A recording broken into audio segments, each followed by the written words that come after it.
Sunday and welcome to our live transmission. It is Koikimedia and it is Sunday, the 23rd day of the month of June. Níbi tí a ti ń sọ̀rọ̀ nípa self-determination, Yoruba nation awareness. Who are we saving Nigeria for? Let us break up. That is the final solution. Mo kí gbogbo ọmọ Yorùbá káàkiri gbogbo àgbáyé ní orí ìkànnì tiwa níbí ní orí ìkànnì tó ń pè ní Koikimedia, bringing the world closer to your doorstep. Bí ẹ ti ṣe ń darapọ̀ mọ́ wa ní méjì mẹ́ta, ẹ bá wa kí ara yín kí ẹ dẹ̀ gbọ́wọ́lé share button and invite as many people, because that is the only thing tí ẹ̀yin lè offer wa.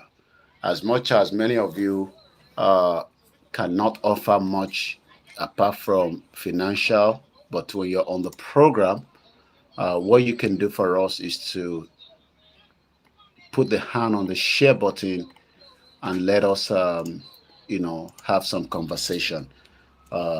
This is the platform that brings about reasons why the Yoruba people should have its own independent country.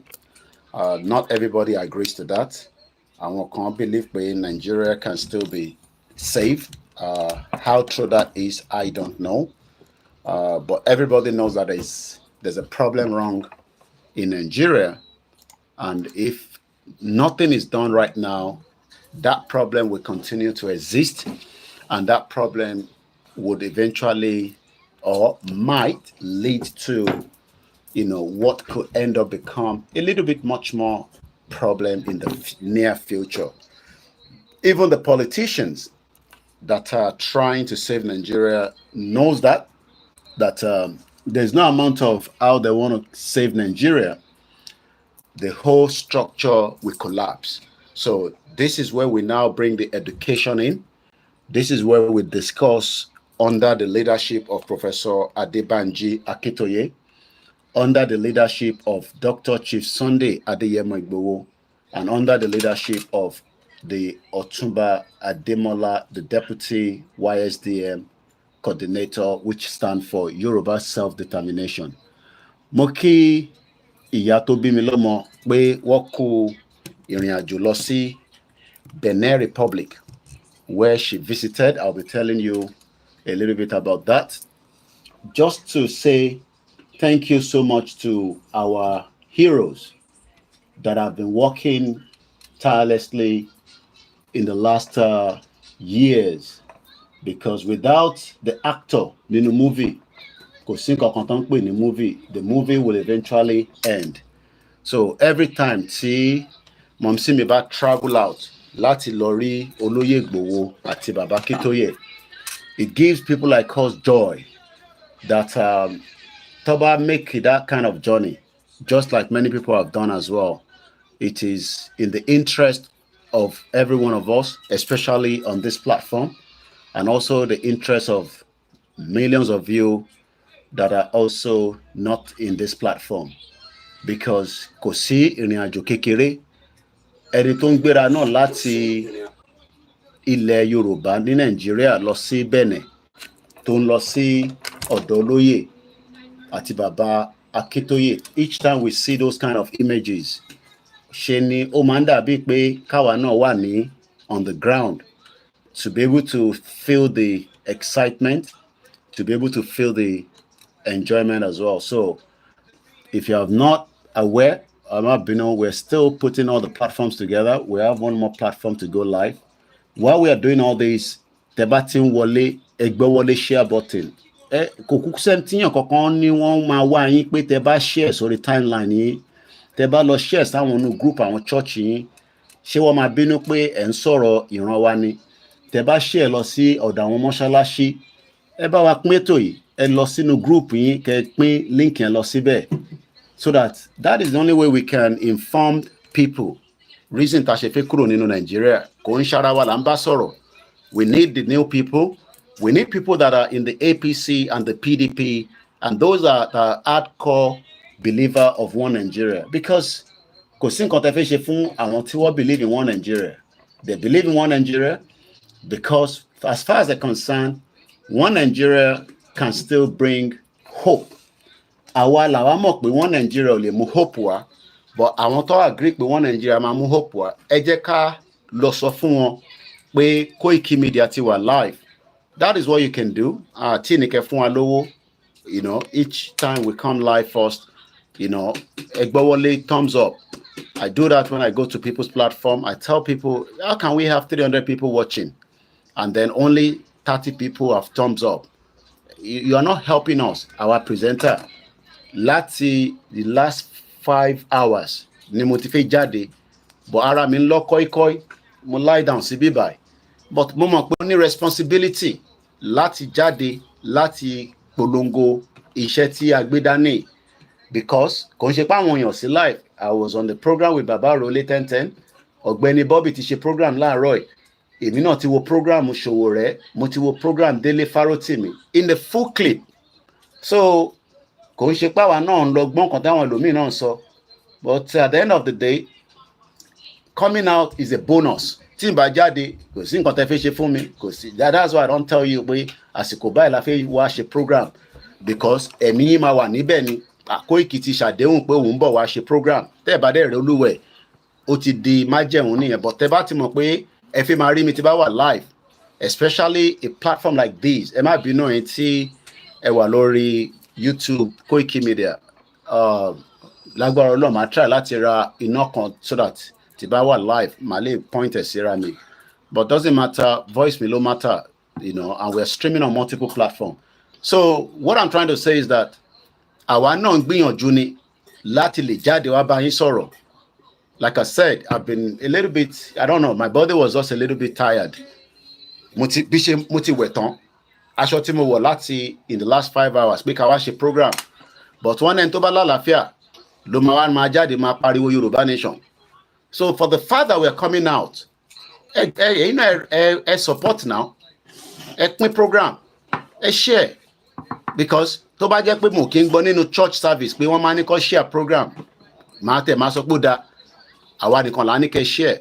And when most of you ẹ máa ń share àwọn program yẹn fún wa, so why is it difficult pé tó bá di ètò tá à ń ṣe níbí báyìí pé kẹ́ pín ètò yẹn ó máa ń difficult? That's what I don't understand. Kò ń ṣe pé Mr. Koiki ẹ kú iṣẹ́, no, ẹ pín ètò yẹn.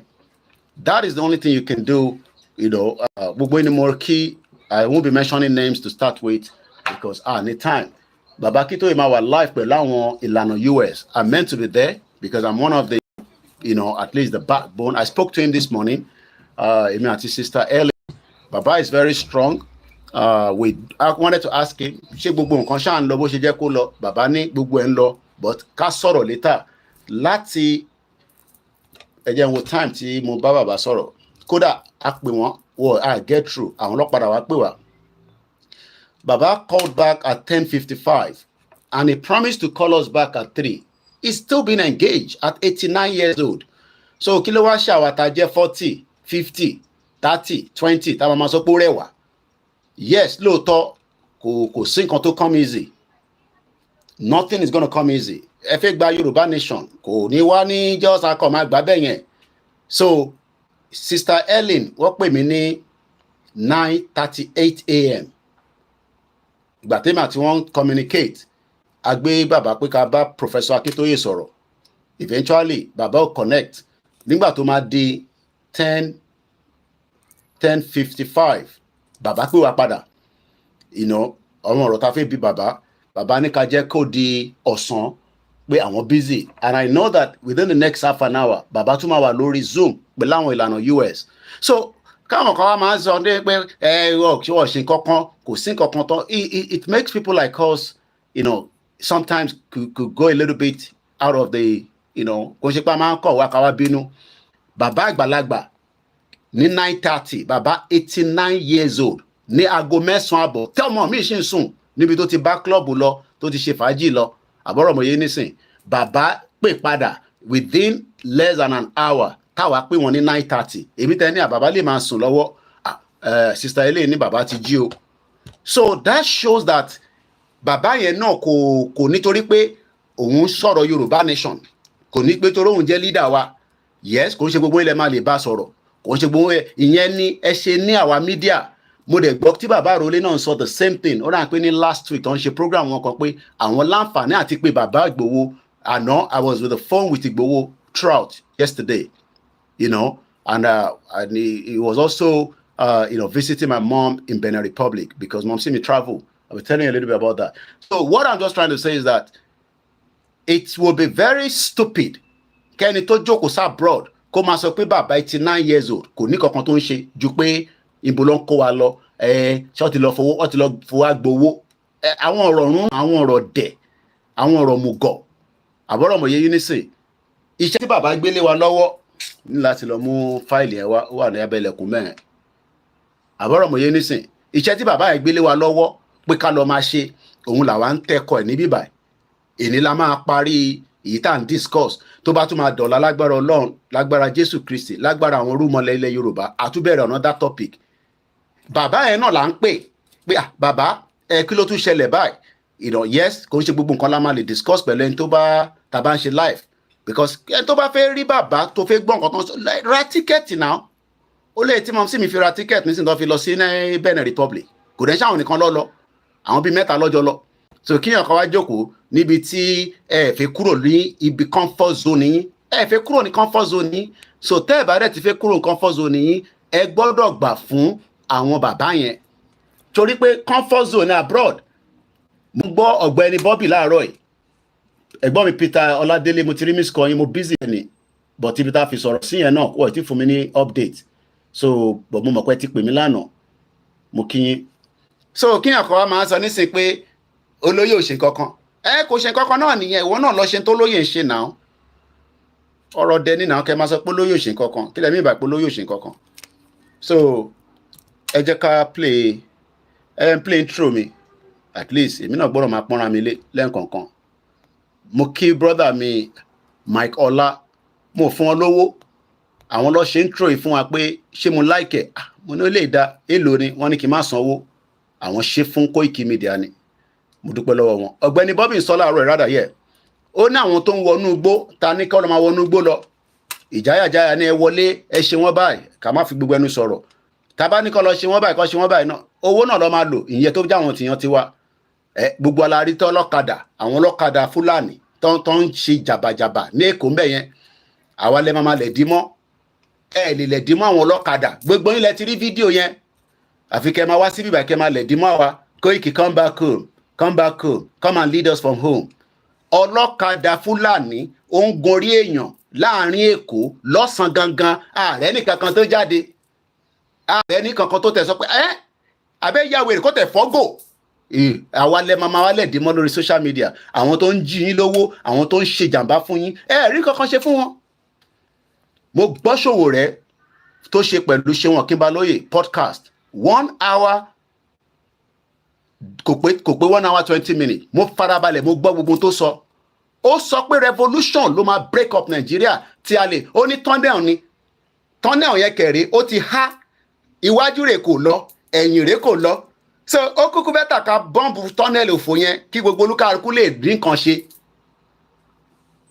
àbúrò wọ̀nyẹn nísìn so ẹ̀yin tẹ́ wà ń lé mo máa ń sọ fún yín pé rally ti lé ó ní mo wé tìjú ta abroad lọ ẹ lọ máa renew ní sọ jù bẹ́ẹ̀ lọ gbogbo in tó máa ṣẹlẹ̀ ó ti ń súnmọ́ bọ̀ àti fún Tinubu lẹ́tà Tinubu gan bá protester lòun náà ẹ lọ wo Kenya ó ń gbóná nísìndí pé Ruto mo tẹ̀ sọ fún ìyàwó mi Julia Makapila ó pè mí láàárọ̀ yìí ó náà máa lọ protest níwájú embassy àwọn níjọ́ Tuesday tí bá ráyè kí n jọ òun nìkan èmi nìkan dẹ̀ lòun lè trust láti make sure pé mo wà níbẹ̀ torí pé àwọn tó ń jẹ́ ọmọ Kenya náà àwọn kan wà tó yẹ pé wọ́n ṣe wà ní Nàìjíríà lọ nìyẹn àwọn tó máa lọ support government máa ń wà láàárín wọn so ó bẹ̀ mí pé kí n jọ pé sódà kí n bá wà bẹ́ẹ̀ màá lè monitor èmi akọ̀dà bíi spy ó yẹ yín so at the end of the day n tí mo kàn ń try láti encourage ara ni pé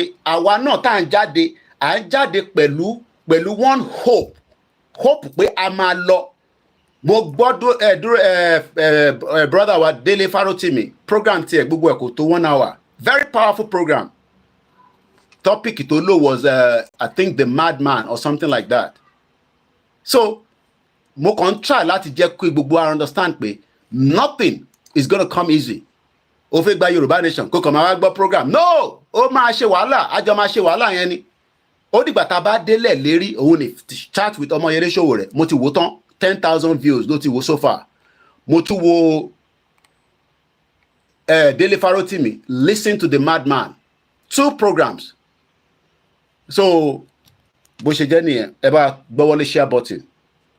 Ṣé Tinubu is a weaker element or not? Gbogbo ẹ̀ la máa mọ̀ tó bá yá.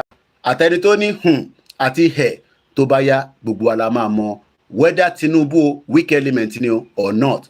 Yorùbá nation no going back. Kò sí ìrìn àjò yìí pé ó ń go back. Kò sí bàbá ńlá ẹni tó lè dá dúró. Ọmọdé ò lè dá dúró, àgbàlagbà ò lè dá dúró. Is a spiritual fight. They lè win spiritual battle. Bẹ́ẹ̀ni, spiritual battle ni kò sẹ́ni tó lè win ẹ̀. Eléyìí ń sọ̀rọ̀ ìbọn, à ń sọ fún wọn. Eléyìí ń sọ̀rọ̀ ìyọ̀bọ̀n ẹ̀ ń kó tear gas síta. Kò lè ran tó wà nílẹ̀, ó ti kọjá stage yẹn. Nàìjíríà ní láti pín, olúkálùkù máa bá tiẹ̀ lọ. Àníyàn wa àti Nàìjíríà kò wọ́ọ̀kì mọ́. Mò ń bọ̀ ẹja gbélé mo máa fi ṣètò.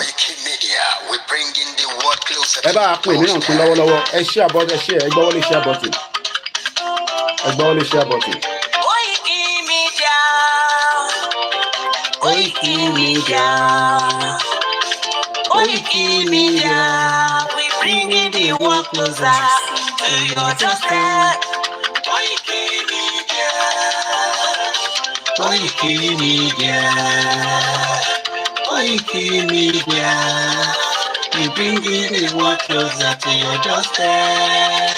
Àwọn sálára àgbà yìí dá, àwọn ló yẹ sáàgbé. Ìwéde lórúkọ nílẹ̀ Odùduwà o, àwọn gangan ni bàbá. Koikimedia, Koikimedia, Koikimedia, you bringing the world closer to your doorstep. They never sabi wetin we carry for hand, but if they move closer, we sure they go sabi. They never know wetin we carry for body. Ọ̀gbìn lọ́dà ẹyẹ, ìdẹ̀kùn lọ́dà àjò, ẹyẹ tó tọrọ gbọdọ̀ ní àjọ, wọ́n gbẹ̀jẹ̀ lẹ́nu. Àṣìṣe nu ilẹ̀ bàbá wa. Ẹ bá a pè mí náà ṣe àlọ́wọ́ ni, ẹ bá a gbọ́wọ́lé share button. Ẹ bá a pè. Kálẹ̀ bó dúdú wa ká, òdúdú wa kò bá dédé wa. Ọmọ dúdú wa ṣe kéré. Ẹni Jésù wà náà lóra wọ̀. Kálẹ̀ jọ jùmọ̀ bí ilẹ̀ ilé rí. Ẹ gbọ́wọ́lé share button. Mo kí gbogbo ọlẹ́ nǹkan sí Happy Sunday. Kàṣiṣẹ́ kálẹ̀ jọ gbàdé. Báwo ni service lẹ́nu? Èmi náà ti lọ sí church service lẹ́nu àdúrà ti gbà. Ọlọ́run fi wá sílẹ̀. Ọlọ́run àtú wa nínú ìdù táwọn olórí burúkú òyìnbó kó gbogbo àṣẹ. Koikimedia, àwọn àgbẹ̀ tó lárugẹ, ètò tó gbójú owó tí wọ́n máa ní. Ẹgbẹ́ polówó ọjà wà lágbègbè gbà ayé. Mo ń ṣe lọ sí gbogbo group. Tó o bá sí lórí WhatsApp group Koikimedia, kàn sí wa torí pé nínú ẹ̀ wàá máa rí notification. Ẹ máa rí notification ní gbogbo ìgbà. Mo kí o wá Koikimedia team tó ń ṣiṣẹ́ back to back. Kò ní bàjẹ́ fún gbogbo wa. A kú iṣẹ́ takuntakun. A kú ojúde ọba. Ààrẹ ni fún wa lówó là ṣe lọ sí ojúde ọba. Tó bá pẹ́ fún wa lówó náà wà náà máa rí. Ọmọ Yorùbá nìyẹn, ọmọ Yorùbá àtàtà. À ń gbádùn rẹ bóyìnbó ṣe ń gbádùn sìgá. Tẹ́ bá fún wa lówó ní next year, a lọ sójú ìdí ọba. Ẹ̀yin lọ́mọ nílò máa dé. Ẹ̀yin lọ́mọ nílò máa wọ̀. Igbó máa wọ̀ sájòjì ò gbọ́dọ̀ wọ̀. Àjòjì tó bá wọ̀ bẹ̀ á tẹ̀lé lẹ́bọ̀ra. Ẹ̀yin lọ́mọ náwó. Tí bá parí program, á pè yín náà. Ìgbà tó yí bóde o. Ẹ̀yin lọ́dẹ ló bọ̀ sí o. Bàbá kí ló yẹ ní ṣiṣẹ́ fún ọ? Ìgbowó ṣà. Iṣẹ́ fẹ́ni kankan rẹ̀. Àwọn méjèèjì tó employ mi nìyẹn. Máa lọ gbóhùn síta. Mo kí wa mídíà àjọ pátápátá láì yọ ẹnì kankan sílẹ̀. Lọ́wọ́. Àwọn ní bàbá. Àwa là ń gbé tó lárugẹ jẹ́ ká jọgbọ́ o. Ẹgbẹ́ wọlé ṣe àbẹ̀tún. Jà fẹ́tọ̀ ilẹ̀ wa, fẹ́tọ̀ ilẹ̀ Yorùbá. Mo kí ogun ẹ̀yin ìyẹn wọn abẹ tí ń wọlé ní méjì mẹ́ta. Mo kí ogun ẹ̀yin girama. Koikimedia, àwọn ní bàbá. Ikú tó ṣe bí lébi òsì, àdìmú bàbá iyọ̀. Koikimedia, àwọn ní bàbá. We bring you one closer to your doorstep. Koikimedia, àwọn ní bàbá. Afẹ́fẹ́ tó fẹ́ o. Tó ń kan gbogbo lára ni. Koikimedia, àwọn ní bàbá. Àgbèrèmídé, Olódùmarè ló fún wa ṣe. Kò tí ì sí Yorùbá country but ìrìn àjò Yorùbá country òun là ń ṣe lọ́wọ́lọ́wọ́. Mo kí ẹ pẹ́ ó tó jọ́ mẹ́ta. Àwọn ní Mo kí ogun ẹ̀yin tẹ́tí ń darapọ̀ mọ́ wa. Koikimedia. Ìlú àyè ó dá ṣùgbọ́n Òdúdú alágbèdá you ni need òtítọ́ another lágbèdá ni. lighting. Ẹ má bínú. Láti tẹ̀ gbé sí wọn jáde. Àmì sórí gèéta. Àwọn ní bàbá. Mo kí ogun ẹ̀yin tí ẹ ti wà lórí program pátápátá. We are fully on a live transmission. Mo kí Akin James. Aláwọ̀ bàbá mo kí ẹ. Mo kí bàbá Lẹ́kìtì. Ẹ kú iṣẹ́ takuntakun sà. Àmì ṣe lásán. Koikimedia is around. To give us latest. Is around o. Give us latest. Ladies and gentlemen, ẹ mú kalẹ̀ sílẹ̀. Ẹgbẹ́ tí ẹ gbọ́ ìdùnnú bójú gbogbo. Ladies and gentlemen, ẹ mú kalẹ̀ sílẹ̀. Ẹgbẹ́ tí ẹ gbọ́ ètò tó bójú gbogbo. Koikimedia is around. To give us latest. And on that note, we will start the program on a very, very slow and steady. Mo appreciate gbogbo yín láìfẹ́ nìkankan sílẹ̀. Èèyàn kan ga jù èèyàn kan lọ lórí platform yìí. Servant ni mo jẹ́ fún yín, èmi ni mo ń ṣiṣẹ́ fún yín. Lecturer lèmi, ẹ̀yin ni student. Any right láti disagree. But ẹni tó bá wá síbí tó bá bú mi, màá bú bàbá ẹ̀, màá bú ìyá ẹ̀. Màá rán ẹ sílé. Torí ara ń kan Gaza, ara ń kan àwọn Gen Z. Tó bá ní kí n má bú yín, tí bá rí comment ẹ tó kọ̀ rọra wọlé, tó rò pé o lè fi comment ẹ wá fi distract wa, màá rán ẹ sílé gidi. Torí àwọn tó ń rape yín, ẹ rí nǹkan kan ṣe fún wọn. Àwọn tó ń rape yín, ẹ rí jack shit ṣe fún wọn. So ẹ fà fi pé bí àtẹ bá dé bíbà, ẹ wá fi ẹnu janwó yín láti fífi máa fi rẹ̀wẹ̀sì sí wa lọ́kàn. Mo kí gbogbo ẹ̀yin grandma pé happy Sunday, ẹ̀yin ìyá dáadáa. Orílẹ̀-èdè ilẹ̀ ìlú wa kàgbéga kàgbéga kàgbéga ìgbàgbọ́ ni o. Àti bẹ́rù ká ṣiṣẹ́.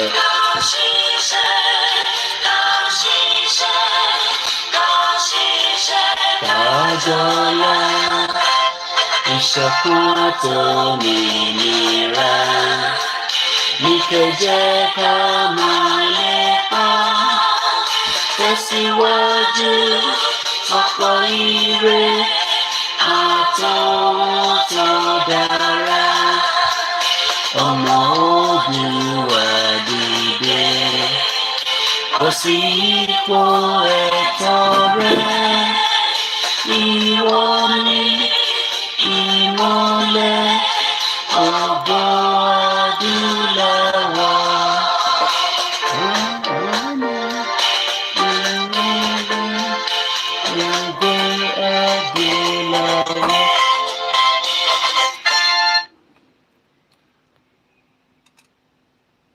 The cost of fuel has gone up. Food and other prices have followed it. Households and businesses are struggling. Things seem anxious and uncertain. I understand the hardship you face. I wish there were other ways, but there is not. Mo kí President Bola Ahmed Tinubu. President Bola Ahmed Tinubu. Mo kí dáadáa sà.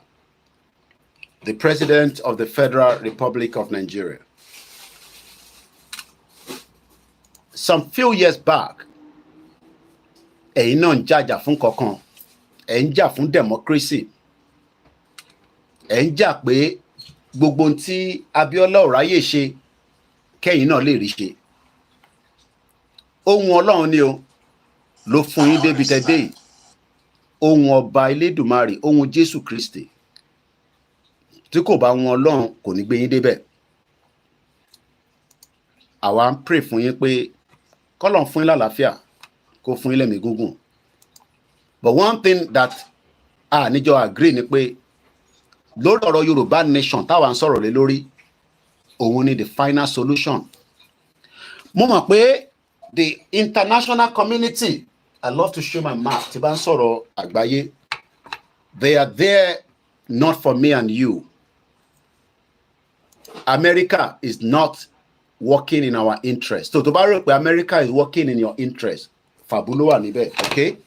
Bí a torí pé o ti travel, by the time tó bá ti travel, wà realize pé America, UK, France, Germany, none of them love our own interest. Kò sí kankan nínú wọn.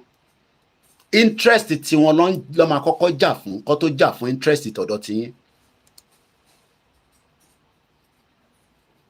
Interest tí wọn lọ máa kọ́kọ́ fight fún. They are not fighting for your interest.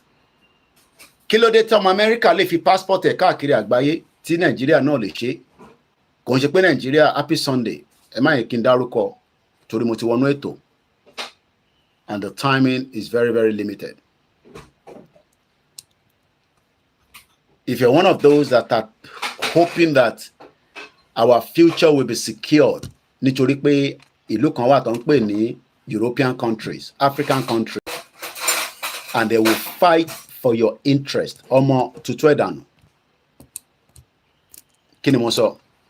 If you are still one of those having these kind of false information, okay, George, mo mọ̀ tẹ́ mean, ẹni is it possible? Ẹ bá mi ṣe àlàyé lé lórí. Kí n lè explain ni, is it possible? Ṣé Yorùbá nation lẹ́ ń sọ pé is it possible? Or what actually are you talking about? Don't expect the international community to have your interest at heart. Ẹni tó ní interest wa at heart right now, Tinubu might have our interest, but he has a lot of pressure from the international community. I am just for argument's sake. But tó bá ní ẹni tó really ní the special interest of ìran Yorùbá presently right now, pé ó fẹ́ jẹ́ kí ìran ẹ̀ kó lè ní ìlọsíwájú. Ṣé mọ̀ pé mò ń wọ́wọ́ ní last time, àṣínú ilé ìlú àwọn owó yẹn wà. Ẹni tó bá wà lórí program pẹ̀lú mi, mo bẹ̀rẹ̀ sí wá owó ẹni tó ń wá igi ìṣáná, but mo realize pé inú folder ni máa ń kó sí. Happy Sunday. What God cannot do does not exist. I will be reading some of your comments. I am not a dictator on this platform. I want you to be free. I want you to be against what I say, but let us talk bí ẹni tó ní làákàyè. Mo ṣe kíkọ́ kọ̀ wá sí rẹ̀. Shut up, Yorùbá nation náà ṣe fi scam ni ọmọ màbúbà bẹ́ẹ̀ o. Because ọ̀rọ̀ tó ti délẹ̀ nísìn, ó ti di pé kí gbogbo wa, àtẹni tó agree, àtẹni tó disagree, láti lè rí pé ṣé ọ̀nà àbáyọ ṣì wà. Then if anybody is hoping that ilé ayé ti wá tóbi ju pé Yorùbá country lè jáde nínú ẹ̀, ọmọ tuntun ẹ̀dànù, irọ́ ló wà níbẹ̀. Kódà Yorùbá country ó níṣẹ́ tó fẹ́ ṣe ní àgbáyé, ó níbi tóun náà fẹ́ fi mákẹ̀ lé ní ayé yìí, torí pé ibì kan ló ti ń fi mákẹ̀ sí kó tó di pé wọ́n dá dúró ní 1914. Because 1914 ni wọ́n dá orúkọ yẹn dúró tí kò jẹ́ kó progress gẹ́gẹ́ bí orúkọ tí kò bá máa wà in existence lẹ́nìí. Because the Yoruba people would have been known as Yoruba country, Yoruba economy, Yoruba population, Yoruba this, Yoruba that. Àwọn òyìnbó Britain, àwọn wá reverse orúkọ yẹn, they remove the name. Wọ́n gbé full stop lé lórí, wọ́n wá gbé Nàìjíríà lé lórí. That is the reason why tí ọ̀rọ̀ Yorùbá ó gbọ́dọ̀ jẹ́ òkúnkúndùn lọ́kàn tèmi àti tiẹ̀. Because the word Nigeria, Nigeria, bàbá ńlá wa kọ́ ni ó set it up.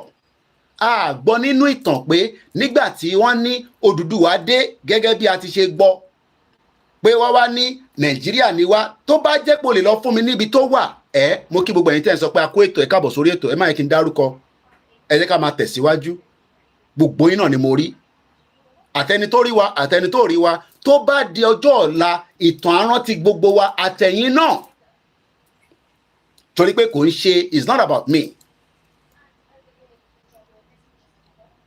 So for the fact that you are waiting or your expectation that àwọn kan wà lágbàáyé, their hope is to make sure pé kíran Yorùbá náà kó ní country tiẹ̀.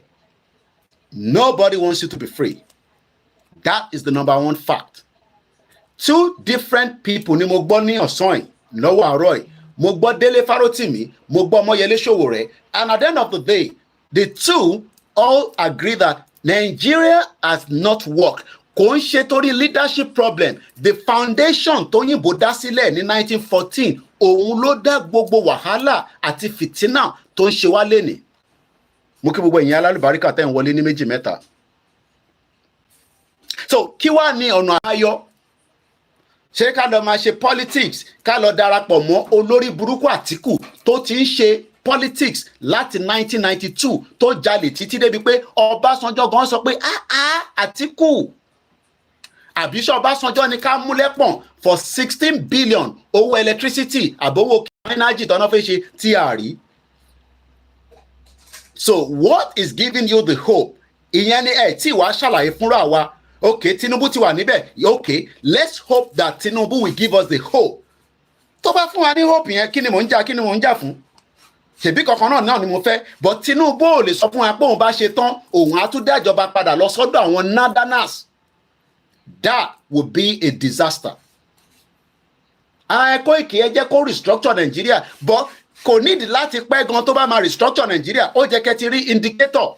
Koiki jẹ́ kó lọ ṣe second term. Ọmọ Ọlọ́run ló lẹ̀mí èèyàn.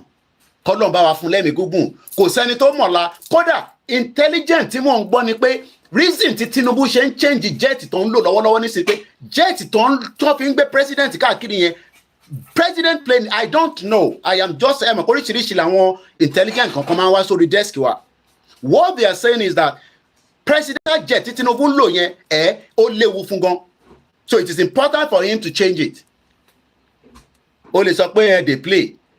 2 aircraft accident ó ti ṣẹlẹ̀ nínú oṣù yìí.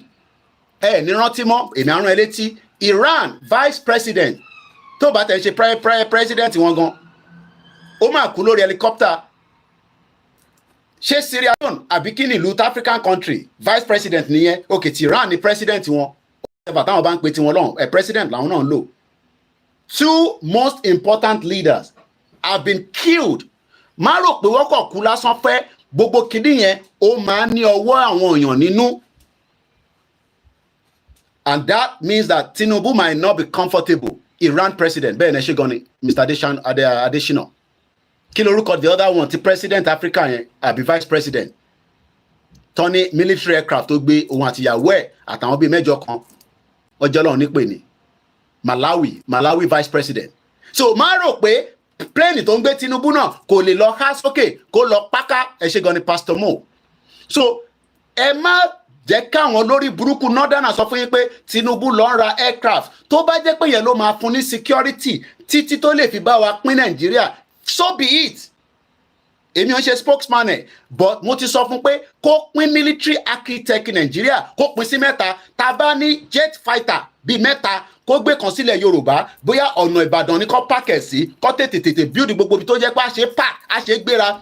Because bọ́rọ̀ ṣe ń lọ yìí ẹ má yẹ kí n parọ́ fún yín, àwọn Arabs máa support àwọn northerners against the southwest. Lẹ́ni ni, lọ́la ni, lọ́jọ́ iwájú ni, nítorí pé wọ́n bìlífù pé àwọn làwọn láti control Nàìjíríà lábẹ́ olórí burúkú ẹni tó ń pè ní Sultan of Sokoto tí wọ́n rò pé èèyàn ni.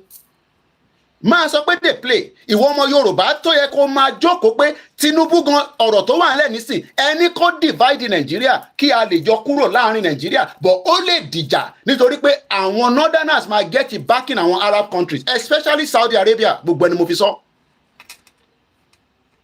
Don't ask me for báwo mo ṣe mọ̀. Saudi Arabia máa defend àwọn north against us.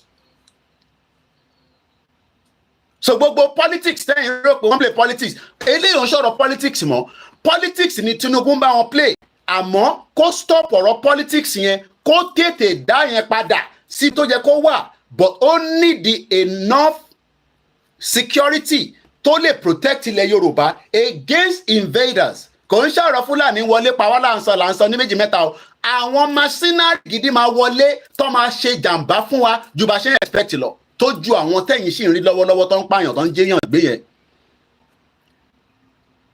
Sọ pé dey play Saudi Arabia yẹn wọ́n pa odindi journalist odindi èèyàn ó wọnú embassy wọn wọ́n pa sínú bẹ̀ wọ́n ṣasí wẹ́wẹ́ àwọn tó dẹ̀ pààyàn dẹ̀ padà lórí private jet.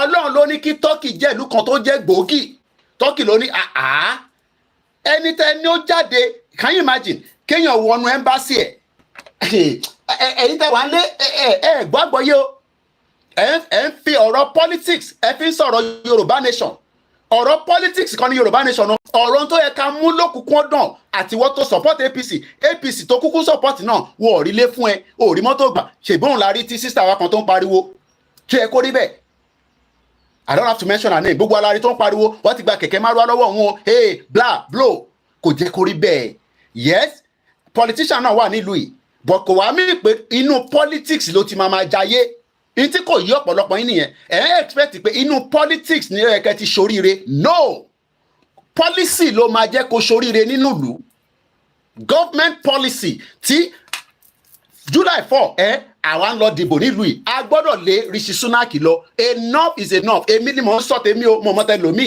tó èmi ò ní dìbò conservative lágbára Elédùmarè ní July 4 èmi ò ní dìbò wọn torí èmi mo mọ tó ti ní wá lára àti àwọn tó jẹ́ pensioner nílùú yìí tí mo sì mí náà jẹ́ yọkan nínú ẹ̀ so àwa máa dìbò against wọn ni lágbára Ọlọ́run ní July 4 but policy tiẹ̀ ó ti affect mi gẹ́gẹ́ bí ọmọ ìlú tó ń gbé níbí báyìí so ẹ̀yin tẹ́ ń feel pé ọ̀rọ̀ Tinubu tá à ń sọ̀rọ̀ lé lórí kíní ìdákìdí àbẹ̀ má bínú ẹ̀yin tẹ́ wà lórí ibi báyìí bí a kì í tún wá báyìí kó lè ní bit of exposure ẹ má bínú bí ṣe jókòó yẹn ló jẹ́ kó rí kó wà dark ọ̀dà pé ó bẹ́tà báyìí ẹ má bínú sí mi ẹ mọ̀ pé lémi ni mo ti ń stream kò sí bàbá lọ gba studio nísìn tó bá the end of the month tí bá ní ẹ fún mi lówó tẹ́ ẹ fún mi lówó tí landlord máa sọ pé kí n ṣe wà nínú studio yẹn kò ní lólúwẹ̀ lọ so ibi tá a bá rí náà la máa lò ó dà báyìí so oòrùn tó wà lẹ́yìn mi ló ń jẹ́ kó look dark èyí tó kù wá okay for now ẹ gbọ́ mi yé so ọmọ Yorùbá tó rò pé kílẹ̀ lè ń sọ lẹ́nu ilé ń sọ̀rọ̀ kí ni wọ́n sọ lẹ́nu gbogbo apáta mo ní Saudi yẹn wọ́n pa odindi èèyàn nínú ẹ́mbásì wọn wọ́n ṣasí wẹ́wẹ́ torí pé wọ́n gbọ́dọ̀ gbé bọ́dì yẹn wọ́n vaporize bọ́dì yẹn wọ́n dissolve ẹ̀ nínú ẹ́mbásì wọn lélẹ̀ tí ń ṣẹlẹ̀ kò wá rò pé kí ni tó bá lè ṣe yẹn fọ́mọ̀ ìlú wọn kí ló rò pé wọ́n lè ṣe fáwa I'm just asking torí argument ẹ̀yin kan máa ní kò lè ṣeé ṣe bẹ́ẹ̀ Ọlọ́run ò ní jẹ́ kó ṣeé ṣe la ṣe ń tètè kígbe ẹ̀ síta nísìn torí ìkígbe wa síta òun ló fún Tinubu ní power tó débi tó dé yẹn lóòótọ́ ó lówó torí òun ló fowó ẹ̀ lọ ra wàhálà tó lọ gbé Buhari wá tí Buhari ṣe wá lọ́ṣẹ́ tèbí Tinubu ló lọ gbé owó ẹ̀ jáde tó fi lọ gbé Buhari lé wa lọ́wọ́ ṣe má sọ pé Tinubu ò mọ̀ nípa bí gọ́ọ̀mẹ̀ntì APC ṣe lọ fún ọdún mẹ́jọ òun ló lọ fowó rẹ̀ wá wàhálà torí tóun náà fẹ́ débẹ̀ ó dẹ̀ ti débẹ̀ nísìn kò nídìí láti pẹ́ ju bó ṣe yẹ lọ kó divide Nàìjíríà if not Nàìjíríà tẹ́ ń rí yẹn Koiki ó tún ti bẹ̀rẹ̀ ó máa lànà tó bá wá lànà yẹn ṣọdá Amẹ́ríkà tí wọ́n rò pé kíní tí crisis ò bá bẹ̀rẹ̀ nobody is coming to help us. Whatever the crisis means to you is entirely up to you. tí crisis ò bá bẹ̀rẹ̀, nobody is coming to help anybody. Security Council ní discuss it. There's no amount of your communication to the United Nations that will make any impact. Kama send letters to UN lójoojúmọ́ báyìí, it's not going to make any impact. It has to be crisis, whatever that means to you. Just like Bishop Wòlé ṣe sọ pé it has to be revolution. Ṣé wọn kì í lọ bá lọ? Ó fẹ́ ẹ mọ̀ pàwọn journalist ẹ fẹ́ máa tọrọ bọ̀yàn lẹ́nu. Ó fẹ́ kó máa sọ kúlẹ̀kúlẹ̀ kí revolution yẹn máa mì. Ó wá sọ pé it's like a tunnel. Tunnel méjì wà nílùú yìí tó wà very popular. Ìkan wà à ń pè ní Blackwell Tunnel. Abẹ́ omi ló wà. Ìkan wà à ń pè ní Rother Tunnel. Tunnel méjèèjì yẹn tó bá dí dìgbà mi ò lè wà ńbẹ̀ for 2-3 hours tó bá block, especially if accident bá ṣẹlẹ̀ nínú ẹ̀, torí pé ó máa difficult fún emergency láti wọlé láti lè rescue àwọn tó wà níbẹ̀ láti lè dissolve gbogbo problem yẹn. Right now tunnel tó ń guide Nigeria ó ti dí àfi tí crisis bá ṣẹlẹ̀. Èmi ò sọ̀rọ̀ revolution, Sowore ló sọ̀rọ̀ revolution. But avoid crisis tó máa di bloodstream. Òun la ṣe ń kígbe létí. Tinubu gbọ́n tí mò ń sọ torí pé ó láwọn èèyàn táwọn Tinubu Jagaban ní òun ní ṣọ́ọ̀ṣì ó kàn máa fi wọ́n sórí payroll ní ẹ̀yẹ máa lọ gbọ́n tí Koiki ń sọ tẹ́ mọ̀ pé spokesman Ìgbòho lòun.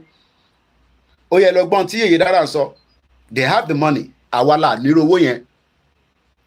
They have the money. So what we are saying is that gbogbo plan tó bá ní kó execute it quickly. Kó máa kó pẹ́. But ṣé àwa máa wá dúró for us to wait for Tinubu to execute his plan? No. Nah. Ọlọ́run dẹ̀ ṣe àsí nínú ìjọba military. Ṣé rí ìjọba military ìjọba burúkú ni? Lọ sí ìlú kan tó ń pè ní Myanmar. Olórí burúkú gbá Ọlọ́run má yẹ kí n ṣe mistake wọ plane tí plane bá náà ń gbádùn ọbẹ̀ yẹn lọ tí n bá bá wọn jà lórí aircraft yẹn pé kọ́ divert ẹ̀ á fa wàhálà. Ìlú burúkú ní ìlú yẹn. Myanmar is a military dictator ni wọn. Olórí burúkú ayé àtọ̀run ni wọn. Àwọn tún tọ́fù wọ́n lè bí wèrè. Ó wà lára ìlú àgbáyé tó yẹ pé má gbàdúrà pé kó gbọ́nà ọbẹ̀ kọjá. Tó bá náà ń bẹ ṣe visa má gba ọ̀nà Myanmar kọjá. It's a very terrible country. So right now, we are not in the military era. Democracy lawa. And it's a beauty that it is not a functioning one, but indicators of fún wa pé sí níjọba alágbádá ìjọba military lawa. Ìjọba alágbádá lawa sí níjọba military. So gbogbo ẹ̀yin tẹ́ máa ń fi pé kí lẹ máa ṣe tẹ́ bá ti jáde ẹ̀yin ọmọ Yorùbá nation Tinubu máa nà yín pa tara ẹ náà là ń jà fún. Tara tiẹ̀ náà ni gbogbo àjọ ń jà. Lóòótọ́, many of you are just doing your own little things. You don't need the government. Àwọn tó lówó bí yẹpẹ̀ tọ́dẹ̀ ṣe fraud tọ́dẹ̀ wọ́n wà ní Nigeria. But we are talking about 30 million Yoruba people tí wọ́n struggle láti make ends meet. Whatever your ends meet. Like I said, ó yẹ kí n ti jáde látàárọ̀ bó ara mi kàn lọ kọ́íkọ́í mo kàn lie down síbẹ̀ yẹn. Nígbà tí máa dìde mo rí pé mo rí indicator pé àwọn ọmọ yẹn ti jẹun àwọn ọmọ Oòduà ẹ mọ̀ mo kàn rí abọ́ wọn ní bíbà àti sweet and sour sauce. Nígbà tí kan tó wá sọ̀kalẹ̀ tó ní dad I want to eat plantain mo á bí pé have you not eaten? Ó ní yes. That means pé ebi tún pa. So that means pé tó bá wà nílé náà tó bá lọ́mọ tọ́mọ ẹ bá ṣe jẹun tán tó do bí 2 hours tó tún náà fi jẹun ọmọ á máa fọmọ ẹ nígbà tí oúnjẹ bíi ti báwo ṣe bó ṣe jẹ̀bà tán nísìnyí jẹ́ kó dalẹ́ ká tún jẹ̀ míì. That is the danger we are facing today in Yoruba land. Now ṣó wá da kémi káwọn ọmọ tèmi lè kí tó wá bẹ̀rẹ̀ program mo wá lọ dín dòdò fún wọn mo dín dòdò yẹn wọ́n ṣe jẹ́ tán nísìnyí wọ́n tún bá tí wọ́n lọ sókè because wọ́n mọ̀ pé mò ń ṣe program wọ́n dẹ̀ mọ̀ pé àfi tí bá fẹ́ kọ́kọ́ jókòó kò ń ṣe pé tó bá wà níbí báyìí náà ariwo wọn á kọ́ ó dá nínú program àfi tó bá yẹ pé wọ̀ láìkọ̀ ọmọdé jẹ́ lèmi ti sọ fún wa àwọn ọmọ tó ń pariwo ní background wà á lọ sí platform míì ni platform oríṣiríṣi ló wà lágbàáyé. So bẹ́ẹ̀ni the situation ni Ọlọ́run má jẹ́ kí olú ẹgbàá bẹ̀rẹ̀ kọjá is a terrible country. but the world is looking away. Bíbà ṣé mọ̀ pé ṣe rí pé àgbáyé tá à ń gbé is a hypocrite. Ṣé mo right? Ṣé hypocrisy nàbí hypocrite? Gbogbo tó ń lọ ní mímà látara pé wọ́n ṣì ń rí kankan jẹ níbẹ̀. Britain, America, gbogbo àwọn ìlú yẹn lọ ní access sí wọn. Ó dàbí ìgbà tí Ṣòwòrẹ́ ń sọ̀rọ̀ lọ́sàn-án yìí lórí Ṣéun Ọ̀kínbá lórí podcast. During the time tí wọ́n ń jà fún ìjà pé Abiola, hey that, àwọn kan tó ń bá àwọn àgbáyé ṣe lẹ́yìn tó wà against in táwọn ṣe. So don't expect anything. Yeah, the world is full hypocrisy. We are not pushing this movement towards a violence. But at the back of our mind, we are already being tortured by people that thought violence were. Brother mi kan ṣiṣẹ́ ní Apapa port. Ó ti padà sí ìlú nísìn. Ó ní Mr. Koiki, oníṣẹ́ kan lòun sì ṣe nínú Apapa yẹn nínú ọdún yìí. A dẹ̀ ti wà ní June and lọ sí July. Kí ló máa ń ṣe? Wọ́n máa ń gbé ẹja wá láti Dublin. Mo sọ fún yín pé ẹja tẹ̀ ń jẹ, Titus gbogbo àwọn ẹja tẹ̀ ń jẹ yẹn, Dublin lọ ti ń package ẹ̀. Tó bá ti package ẹ̀, container tó ń gbé bọ̀, àwọn refrigerator container ni. Ó máa freeze tó máa fi dẹ́kọ̀. Tó bá dẹ́kọ̀ lọ máa wá dispose ẹ̀ làwọn tó máa rà á lẹ́ fi máa rí ní ọjà ní Mushin lóṣòdì. Can you imagine pé ẹja Titus tí wọ́n ń jẹ Dublin lọ ti ń gbé wá? Ibi tí mo lọ kọ́ nìyẹn. Ó wá pè mí lánàá. Ó ní ẹ̀gbọ́n ló máa ń pè mí. Àwọn ọmọ ṣàlẹ̀ sọ pé àwọn ọmọ òkè Ògùn. Ẹ̀wọ̀n pé àwọn Yorùbá tí wọ́n máa ń rí ìgbà tó tẹ̀ pé mú tẹ̀ mọ̀ pé òun ni. Kò sí nọ́mbà tẹ́mi ò lè gbé. Kò sí, I'm not hiding anything and I'm not scared of anybody. Ọlọ́run ló lẹ̀mí gbogbo wa. Ta lélẹ̀ ẹ̀gbọ́n èmi ni. Mo dẹ̀ dá voice ẹ̀gbọ́n èmi ni. Mo ní kí ló ṣẹlẹ̀? Nọ́mbà ọ̀rọ̀ tó fi ń pè mí. Ó ní nọ́mbà ayẹ̀nílé ni. Ó ní ẹ̀gbọ́n. Ó ní kan ti le gan nísìnyí o. Mo ní but everybody knows that. Ó ní ìwọ ibi wọ́n wà lórí program náà. Wọ́n ń gbọ́ program náà. Ó ní nínú ọdún yìí iṣẹ́ kan lòun sì ṣe lápapà. Oko tó tún dá nílùú àwọn Fúlàní tún lọ jẹ́. Now we are dealing with two elements of evil. Okay, Koiki, má sọ̀rọ̀ nípa oko, but economic wise, every one of us, including me and you, we have been destroyed. I am not talking about ẹ̀yin tẹ́ ẹ ṣì ń rówó yahoo ṣe. I am not here to encourage crime. Àwọn kan lè máa ní àwọn ìbò náà ń ṣe jàǹbá fún wa. Àwa mọ̀ yẹn. But ìyẹn la ṣe sọ pé ẹ̀yin jẹ́ ká fi gbogbo ṣẹ́rí gbogbo brain tẹ níyẹn, gbogbo brain tẹ fi ń ṣe yahoo yẹn ẹ jẹ́ kí gbogbo àjọ darapọ̀. Kájọ fi push fún ìjọba Tinubu pé kó fún wa lẹ́tọ̀ọ́ wa pé kí Yorùbá máa lọ. Wàá wá rí pé o ò nídòwó yahoo. Wàá rí pé àwọn adá Silicon Valley sílẹ̀ lẹ́kìtì. Tó bá mọ̀ tó ń pè ní Silicon Valley, béèrè lọ́wọ́ àwọn ọ̀rẹ́ ẹ̀. A máa dá our own Google sí Ondo. A máa dá our own Microsoft sí Iléṣà. A máa wá ní fiber optic. A máa ní internet access tiwa. Then olówó máa jáde nílẹ̀ Yorùbá.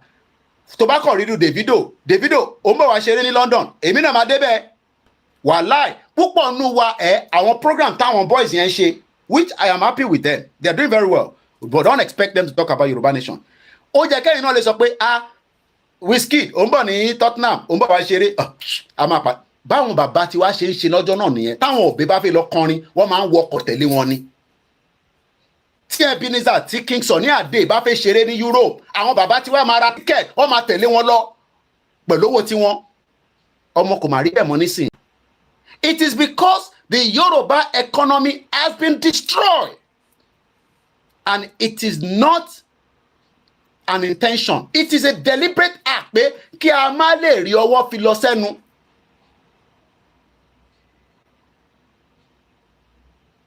And this is the reason why the future tá à ń sọ̀rọ̀ lé lórí kò ń ṣe ẹlòmíà ni no a ti dàgbà tó now in tó bá ti mú ẹ tí ìsàlẹ̀ ti ń le tí ara ẹ bí obìnrin tí wọn náà ti ń pro tó ti ń rí òmùzẹ tó ń dìde ó ń ṣọmọ kékeré mọ́. So why are we telling lies? Bígbà tó yẹ pé àmọ́ ọ̀tún sósì àti ìgbà tó yẹ pé nílàákàyè dẹ̀ nílàákàyè but à ń fi sentiment sọ̀rọ̀ Yorùbá nation. Koiki ẹ jẹ́ ká kọ́kọ́ gba restructure náà. Wọ́n ò ní fún yín ní restructure olórí burúkú ní northerner kí Tinubu pín kólúkálukú máa lọ.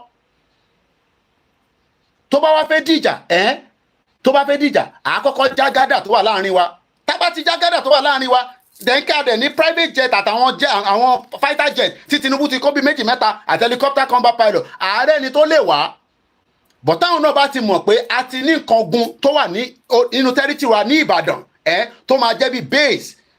Àwọn gan máa ṣe fún àwọn Arab country yẹn pé àwọn Yorùbá yóò nígbà o because àwọn Arabs ń sọ fún àwọn northerners pé àwọn máa back wọn tó bá di ogun. Àwọn máa back north against wa. And ìjà tá a fẹ́ dẹ̀ lọ́jà ni pé kẹ́ lọ́jà kọ́ defeat kò ní bọ́ sí lágbára Ọlọ́run. But the tendency pé ìjà yẹn lè lọ too long má rò pé Amẹ́ríkà máa dá sí. Amẹ́ríkà ẹlẹ́nu jáwánjáwán ni wọ́n gbogbo ẹni mo fi sọ. Àwọn ni wọ́n kọ̀bọ̀ fún Israel tó fi ń pa àwọn ọmọ tó ń pa ní Palestinian. Àwọn kan náà ni wọ́n tún sọ pé àwọn kan náà tún sọ pé àwọn wá kí peace wà. Kò yé mi. Ẹ̀ ń kó ìbọn bọ́ǹbù ńláńláńlá l'Amẹ́ríkà ń gbé fún Israel tó fi ń bá gbogbo Palestinian tó fi ń bá wọn jà kò ń ṣe Hamas nìkan ló ń bá jà. I am here defending humanity. Ọ̀rọ̀ Hamas kọ́ lélẹ̀. Wọ́n ń pa àwọn èèyàn orí ọmọ kékeré ń bẹ́lẹ̀. Ẹ wá ń sọ pé tó bá rò pé Amẹ́ríkà máa support yín irọ́ ló pa. This is the reason why kí Tinubu ọ̀rọ̀ security kó má fi jáfara bó ṣe fẹ́ ra plane tó fẹ́ rà nísìn ẹ̀tọ́ ẹ̀ ni because bí tí mo gbọ́ ni pé plane tí Tinubu ń lò lọ́wọ́lọ́wọ́ nísìn mo kí ẹ Clement plane tí Tinubu ń lò lọ́wọ́lọ́wọ́ nísìn plane yẹn wọ́n lè má rí tó bá dé stage kan àmọ́ tó ṣe sí lẹ́yìn ìgbà tó lórí burúkú Buhari tán. So he has the right to change that aircraft for his own safety. Ṣé kí Tinubu kú ká wá máa rí iṣẹ́ tí mà ní? Do you know what that disaster is going to be like?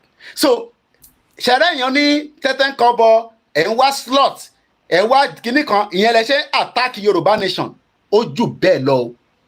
Eléyìí ń sọ̀rọ̀ TikTok eléyìí ń sọ̀rọ̀ Facebook ọ̀rọ̀ ìran wa là ń sọ̀rọ̀ ẹ̀ pé àwọn Arabs máa báàkì northerners against the south àti southeast especially southeast. Ìyẹn làwọn southeast ṣe ń prepare dáadáa because wọ́n ò fẹ́ afford láti jà tó máa dàbí 67, 68, 69, 70 wọ́n máa jà to the final solution tí Biafra máa fi pull out. Tinubu has every right to release Nnamdi Kanu. But àwọn northerners sọ pé àwọn Boko Haram tó ń surrender Tinubu gbọ́dọ̀ gbà wọ́n mọ́ra. Do you understand what that means? Boko Haram tó pààyàn tó jí wa gbé tó gbowó lọ́wọ́ wa about 120,000 Boko Haram wọ́n wá ní àwọn surrender and then the government will accept them.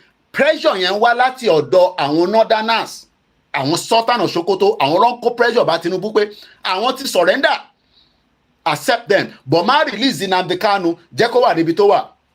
Mo ń ṣe spokesman wọn mo kàn ń rán yín létí. But the fact remains is that ọ̀rọ̀ Yorùbá nation tá à ń sọ yìí eléyìí ń sọ̀rọ̀ a máa progress nínú restructure. No, lè progress o. It's all lies. Ẹ jẹ́ kí n sáré kátìkù àwọn Dawn tí mo rí lórí Punch newspaper. This was on the 12th of February this year. Ta ló mọ̀ Dawn? How many of you know àwọn tó ń pè ní Dawn? I'll tell you a little bit about them in just about a few minutes. Dawn stand for mo kí gbogbo lílẹ̀ nǹkan sí. Please share the program. Ẹ gbọ́ wọlé program yìí, ẹ share. Torí ẹlòmíì kò yé yín. Kò yé yín rárá. Dawn actually stand for about us, who we are. Ẹ jẹ́ kí n kọ́kọ́ fún yín ní background about the Dawn Commission. And ní bàbá kan pè mí láti Brazil. The amount of Yoruba that are doing very well around the world is unimaginable. But the fact is that àwọn èèyàn rò pé Nàìjíríà táwa nú ẹ̀ á fún wa ní progression. No, ṣe ó ń fún wa ní ṣe retrogression la máa pè, à ń padà sẹ́yìn, à lọ síwájú. Ẹ lọ bèèrè lọ́wọ́ Fáyọ̀ṣe, even though ó lè ní gbogbo wọn náà. About the Dawn Commission. The Dawn Commission is the dedicated technocrat institution for the sustainable development of Southwest region. How are they going to develop when we are still under Nigeria? How? Okay. Our governors were, okay, retrogression indeed. Mr. Sheguano. Rather than us progressing, we are going backwards. Dawn is the development agency for the Western Nigeria. Kò jẹ́ kí Nigeria yẹn wà níbẹ̀. Ẹ imagine tó bá jẹ́ pé Nigeria kò sí láàrin wa mọ́. We have technocrats. Need láti ṣe lọ wá òyìnbó kankan. Yes, a lè engage wọn fún òkè afẹ́ṣe títì. Ṣé kí n sọ pé kọ́lọ̀ ń foríjì? Well, àyín tó bá ṣe ló máa lọ bá àbí. Wọ́n sì ń post Akérédolú. Ẹ máa wò pa Akérédolú kẹ̀. Òyìnbó ti kú. Àwọn kan sì ń lo handle lórí Instagram àti Facebook. Wọ́n wá post ibì kan tọ́nà lọ ṣe ní 5 years ago before he died. Títì tó ṣe. His picture was there. Ìyàwó ẹ̀ wà ń bẹ́ẹ̀ Betty yẹn olórí jágbàjàbá yẹn. Nígbà tí mo kí gbogbo yín, ẹ má bínú, I'm not mentioning name, but I'm just picking comment as we go along. Sikiru Babawani, all what is happening in Yoruba land is strategy of war. They are now taking advantage of food to frustrating the entire Yoruba land. Àwọn èèyàn tí ń bẹ̀rẹ̀ gan pé Koiki ò tí gbẹnu lé ọ̀rọ̀ GMO. Even though pé mo kò sọ briefly, bí aláàárín ọ̀sẹ̀ yìí, kọ́lọ́n kó fún mi ní strength, kó fún alálàáfíà, I discuss it. But mo rí pé ọ̀gbẹ́ni Bobby sọ̀rọ̀ lé lórí láàárọ̀ yìí. Ẹlòmíì ò mọ̀ tán pé ní GMO, but I'm coming there. Eshigoni, that is a very valid point by Sikiru Adewale Sulaiman. Pé all what is happening now, gbogbo tó ń ṣẹlẹ̀ nílẹ̀ Yorùbá lénìí, is a strategy of war. Àwọn èèyàn sì rò pé ìbọn nìkan ló máa fi bá wa jà ni. No. Wọ́n ní cholera wà lÉkòó. Kí ló ń fa cholera? Gbogbo pito tẹ́ mú yẹn, gbogbo tiger náà tẹ́ mú yẹn, àmọ́ pito tí ń bọ̀. There is a lot of problems in Yoruba land. As of today, wọ́n ti rí solution sí ọ̀rọ̀. Ṣé cholera ló ṣẹlẹ̀ ní Nigeria bí? Ṣé mo right? Ní Lagos State. Is it cholera? Is it cholera, right? Ṣẹ́gun ọ̀nà the strategy of war ni o láti destroy the food supply network of your enemy. Tá bá ti destroy supply oúnjẹ yín, tẹ́ ẹ̀ ní strength láti jẹun, kí lẹ fẹ́ fi jà? Ẹ jẹ́ ká padà sórí Dawn. Kò ń ṣe pé yes cholera ẹ ṣe gan ni. Okay. Keke Okousni is a globalist neo-concierge. Àwọn tó gbóyìnbó ní àkáwà law school. Okay, cholera náà ni. Kí ló ń fa cholera? Ṣé yẹ kí cholera wà ní Èkó pẹ̀lú gbogbo owó tí Èkó ń pa wọlé? But owó yẹn wọ́n jẹ́ kó rí lò. Bó ṣe ń dé ló ń lọ sí federal, wá ṣe wá yọ díẹ̀ fún Lagos State. À ń bọ̀ níbẹ̀. À ń sọ̀rọ̀ nípa Dawn Commission. Mo kí gbogbo àwọn tó wà nínú Dawn. Lóòótọ́, most of the people want a country of our own. But ká ṣe máa sọ pé development agency for Western Nigeria could it develop? And nothing is going to come out of Dawn. They are making effort, but their effort is becoming fruitless. Because tí Dawn bá gbé plan, everything is planned. Tó gbé plan síta pé Oyo State Governor, I think we should connect Okeogun with a rail line into a hub of industries. Lọ́dọ̀ tiwa níbí báyìí, àwọn ibì kan wà, I'm sure it's the same thing in Canada and and the US. Tó bá ti wá àdúgbò yẹn, ó máa ní ìjọ kan tí bá tún mọ̀ pé mi máa ń káàkiri bí ó ṣe mọ̀ pé mo níṣẹ́ ẹ̀dẹ̀ support wa. Àtẹ̀rẹ́ ní fún wa ní náírà lẹ́nijọ́ mẹ́ta. Kí ló dé? Ẹ ń bá wa jà ní. Ojoojúmọ́ ni mò ń wá account kò sí náírà. Ẹ fún wa pounds, ẹ fún wa náírà. Ṣèbí náírà easy láti send sílé, ẹ fún wa náírà ká rówó lò náà. Ẹ jọ̀ọ́. Ẹ fún wa lówó. Because without money, ẹlòmíràn ni Koiki lọ investigate, màá kọ́ máa rẹ́rìn ni. ká lọ investigate nǹkankan. So màá kọ́ gbá àwọn dìde nísìnyí lọ investigate. And tomorrow, the Bamishe family are traveling again to the court. No justice yet for that young girl.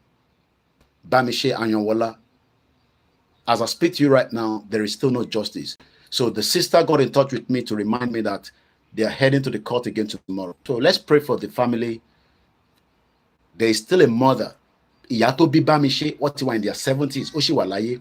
Bàbá tó bí ṣì wà láyé. Bamishe was the young Yoruba girl, Yoruba girl that was murdered. She was not killed.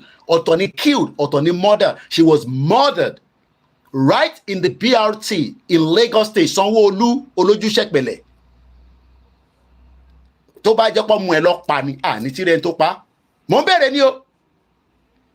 Tó bá jẹ́ pé ọmọ Sanwo-Olu lọ pa sórí BRT, ní mẹ́ni tó pa. Amzat, deputy governor, tó bá jẹ́ ọmọ tiyín lọ pa, ṣé ní tí fún wa ní justice. Just abẹ ṣe wá justice fún èmi ò wá justice fún the other person, ẹ̀yin lẹ wá fún. Jọ èmi mọ̀ pé ní rí justice fún gbogbo wọn. But ìyẹn àpò àbáni. Safety domain ní àwọn málà tó ń fi omi gọ́tà tó fi ń ṣe tomato yín tẹ máa gbé lọ́lé. Ẹ̀yin náà máa rinse díẹ̀, but kí la mọ̀ tó fi ń produce ẹ̀. Kọ́lọ́n kó ṣàánú wa. Ẹni tó bá fẹ́ fún wa ní support, especially naira wa, account details yẹn lọ́n fi síta yẹn. Èmi mo ní tí bá ti ń sọ̀rọ̀ account, ẹ máa bá mi fi síta. Ẹ jẹ́ ká padà sórí Dawn. The Dawn Commission is a very beautiful platform.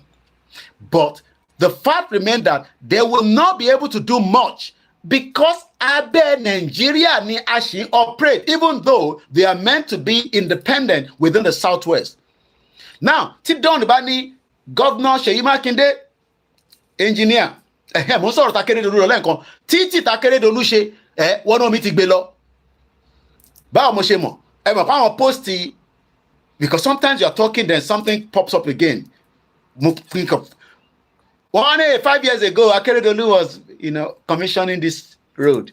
Ní ọ̀kan bá comments abẹ́ pé, which stupid road? Road tó bí ti gbé lọ.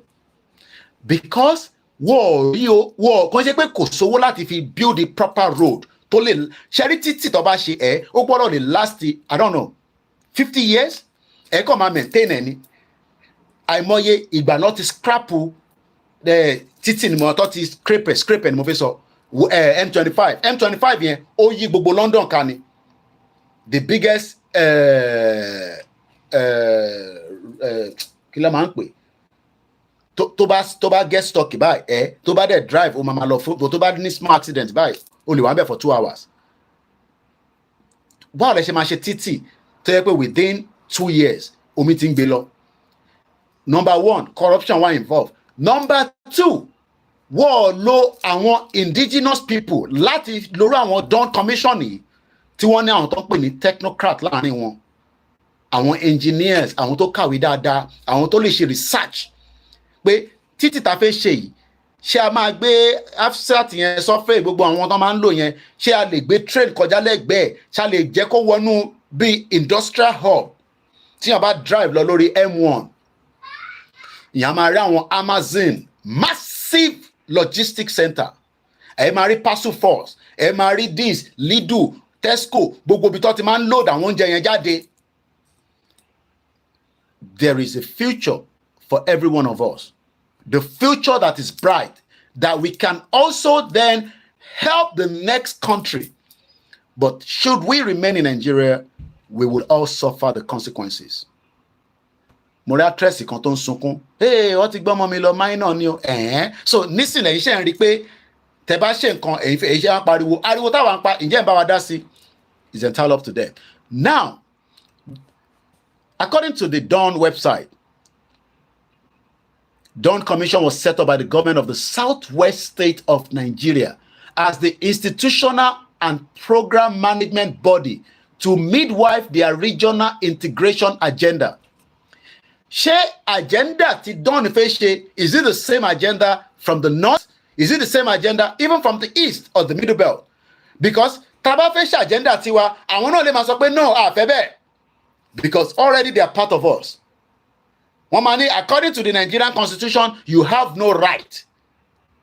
And Sherry or right, kò ṣe right, I posted something on my timeline. Mo fẹ́ lọ sórí ẹ jẹ́ n sáré lọ síbẹ̀. Today, èmi ò tẹ́ mọ̀ pé ní ó bọ́ sí 8 years ago today. And to follow me lórí X, you will have seen this post already by Rishi Sunak, our Prime Minister in UK. Rishi Sunak, ó jẹ́ kó yé Koiki àti àwọn ọmọ UK pé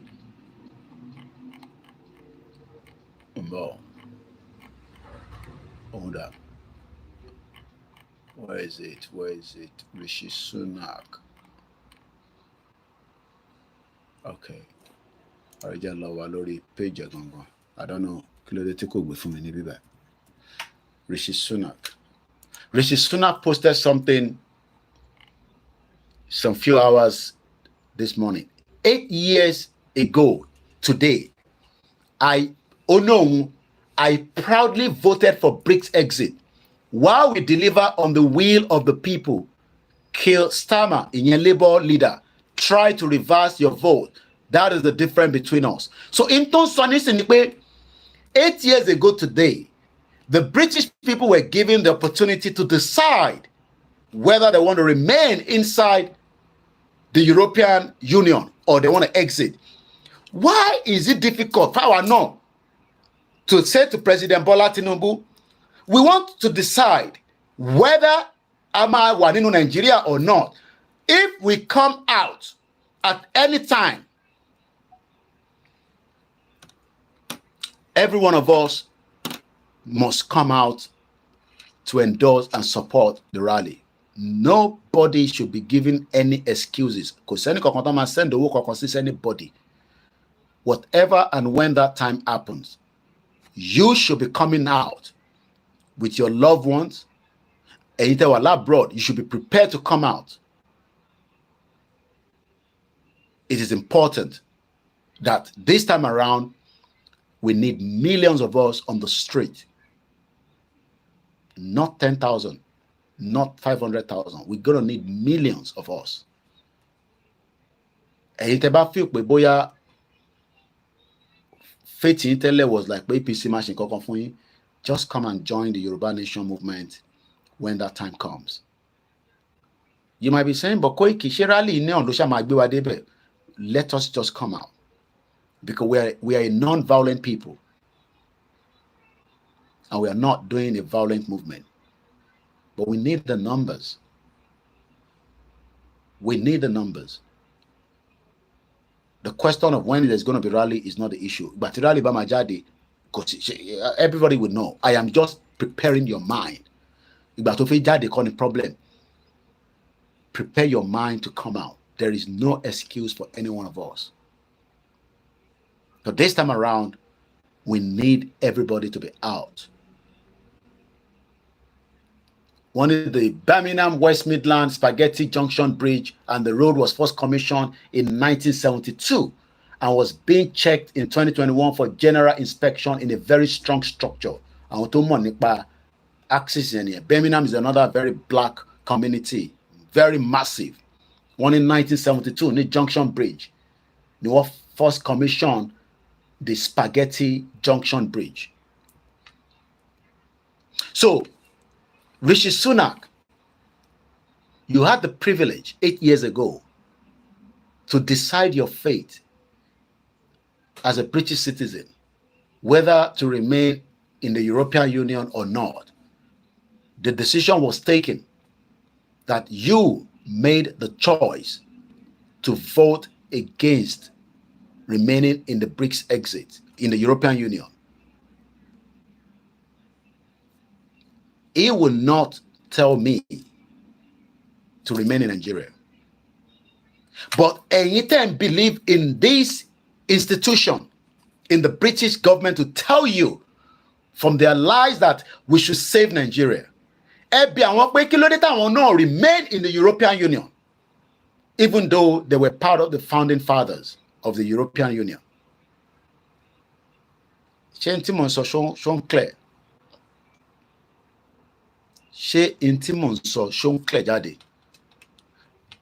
They were part of the people that founded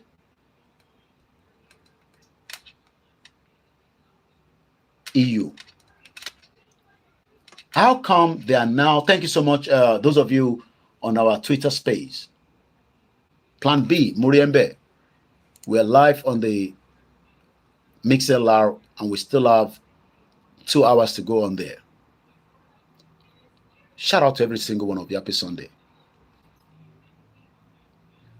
Yoruba Nation discussion is not a joke. It is not a mucky discussion. It's about the statistics, the numbers, the effect, the impact, the future. What do we really want? And who are we saving Nigeria for? Okay, how do we do everything that you're talking about? It's a new system that is about to kickstart.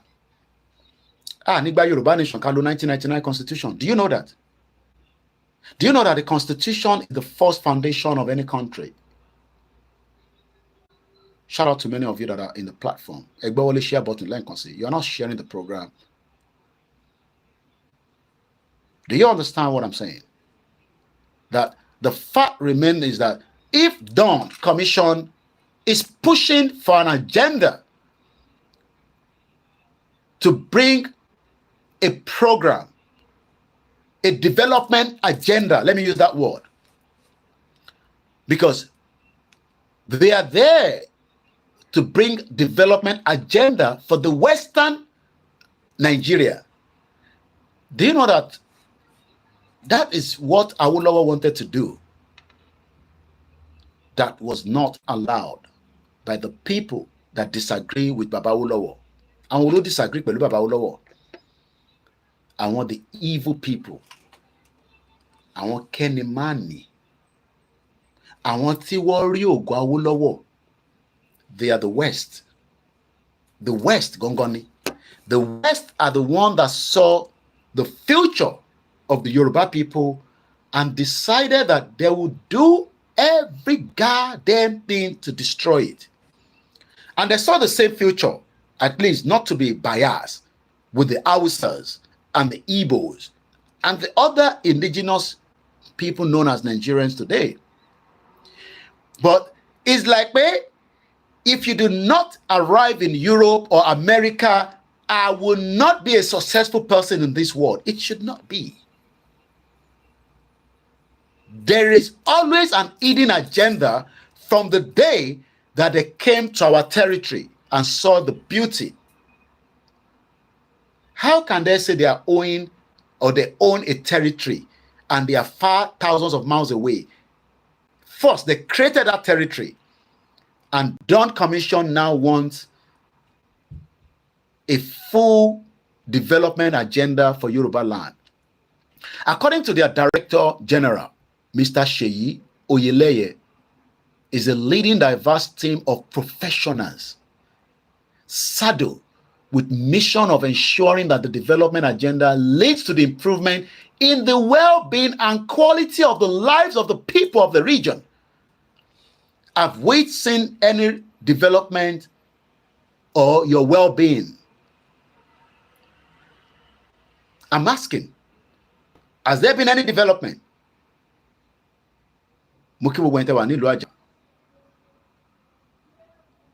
I'm asking the question, have there been any development?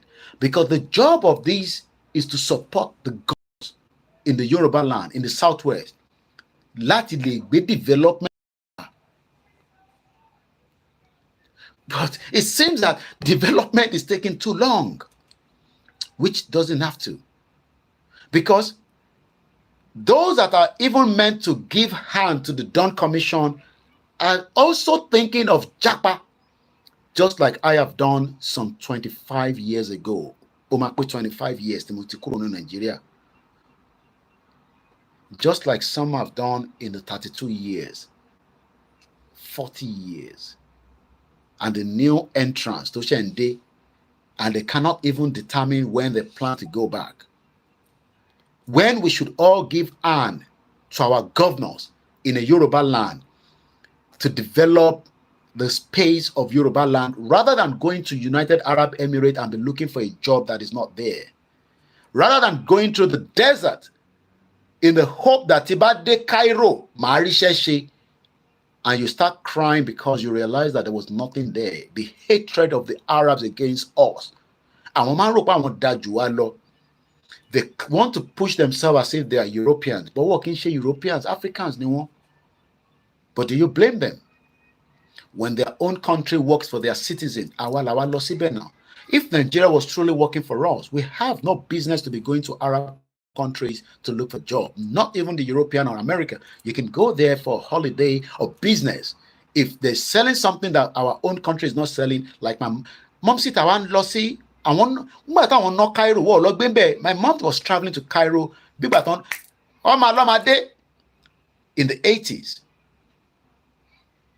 There's good to trade, there's good to travel, and there's good to explore. But what we have done in the last 20 years is that we have moved and moved and moved out of our territory. We cannot move everybody. That is why we still have about 30 million Yoruba people now languishing in poverty, that we, the diaspora, needs to make sure that at some point, if we want them to succeed, we've got to support them.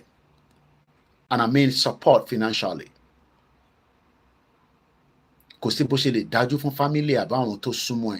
You will want to support it. But the problem is, that rent only effective for the next month. If you're one of those that are getting paid on a monthly basis, you have sent your whole salary or half of your salary to Nigeria for your house rent, you will not be able to catch up quickly because none of us have savings in this country. As we get it is how we spend it. So sometimes they request me for a low, I might wonder, oh, the next week, someone for me, oh, that's in go to Figbalo. But I don't talk Borishirishi can one in Louis. I want you to rule obey, call your paper for you.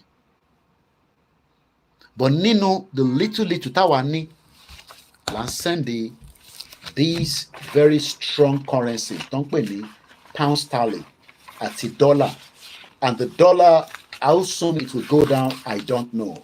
But dollarization is already going on as we speak right now. So when we send you this 50 pounds, it tends to give you a bulk money. It's because your economy is not strong to defend itself against these pounds or against this dollar, which is what is used as international currency. Does Nigeria have what it takes to crush this dollar? Yes. Do you understand that Saudi Arabia currency is very strong? Saudi loan back a dollar, the petrodollar. Saudi loan back America. And will guarantee America pay dollar la mama no. Saudi loan back you want. So when some of you don't understand how the world is operating and don't commission wants to pay and want to development agenda wafunwa, how are you going to get that development, especially in a northern country called Nigeria, that the North, probably not all the Northerners, but the majority of those that are ruling us right now do not want such. And we are hoping that Tinubu would be able to stop it. But should we sit back and say, oh, Tinubu Mafun Yoruba nation, and we do nothing? It is now a countdown to the end of the month, in the 23rd day of the month of June. Tinubu has few more days to at least appreciate a leader of the movement and reply. If he does not, we will roll out and we'll be out on the street on a full rally, which is our fundamental human right. That is the only thing that we can use to engage the government moving forward. What would happen when we roll out is what I don't know in terms of the response of the government. But let me remind everybody that Tinubu was the father of protester. He was even pumping his money to make sure that Nedeco were pushing money into Nigeria during that era for protests across the Southwest. If nobody knows before, Shehu Sani confirmed it. Tinubu was on the seat. He did not deny it. So Baba Tinubu, we are going to roll out, should you not. And even if you come out and say, you have seen it. No, we don't want to wait just you have seen it. We want the negotiation to start. I want need like draw in the next 3 years. We need the negotiation of the Yoruba people to pull out of Nigeria as swiftly as possible. Is it going to come easy? Should we be expecting anything? You will prepare for a lot of things. Wàrà towel. Torí pé towel yẹn ó lè jẹ́ pé yẹn ló máa gba omi. Wàrà ogun. Because kò sí bó ṣe fẹ́ bímọ tuntun, the wife needs to be given some kind of medication to stabilize her body, depending on tó bá jẹ́ pé ó bímọ yẹn ní by force. Wọ́n pa abẹ́rẹ́ kan ní àwọn tó bá jẹ́ nurse tó wà lórí program. Ẹ máa wọ́n dà pé Koiki báwo ló ṣe mọ gbogbo kìíní. Wọ́n pa abẹ́rẹ́ kan ní epidural. Ẹ sọ fún Tinubu pé kó má jẹ́ ká lo epidural. There's an injection called epidural. I am begging President Tinubu not to push that epidural will be used to deliver the baby. Which is why the world is a little bit concerned about the breakup of Nigeria. The world is concerned that there will be so many warlords. Lọ́jọ́ wájú. Wọ́n pè injection kan ní epidural. Àwọn obìnrin máa mọ tí mò ń sọ. You are always giving that injection if the baby is not coming out. It's the last resort. But what most consultant never tells you that the pain will be there for a very long time. If this country dissolve within that kind of pain, it will be a disaster and a massive one. Tó bá mọ nurse lọ bèrè lọ́wọ́ ẹ̀ pé Koiki sọ òyìnbó kan lórí program ẹ̀. Record this section. Epidural ló ń pè. I just started now. How do you just start it? It's just 1 hour. I'll soon be done. 1 hour until you finish. Maybe. 1 hour is going to be a long day. It's not going to be. It is. All right. And you're going to finish it on like Monday. No. You okay? Yeah. I love you. You want to sing for me? Ishewa Fonlewa. You don't want to sing? All right, that's okay. Don't disturb me then, okay? So, let's move swiftly.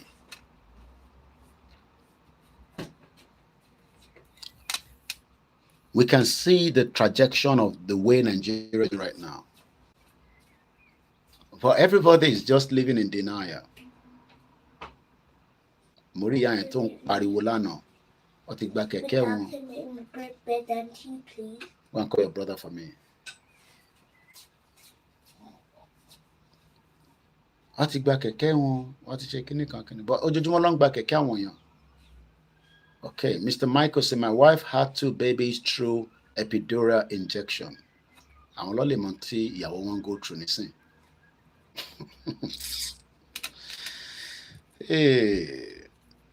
Ẹ jẹ́ ká bímọ yìí dáadáa ní àlàáfíà, ní a way that everybody will enjoy it. Tinubu, the president, Tinubu. I know the West are making a lot of effort to probably tell you, don't listen to Baba Kitoye. Mr. Michael Sokwe, my wife is still nursing the pain.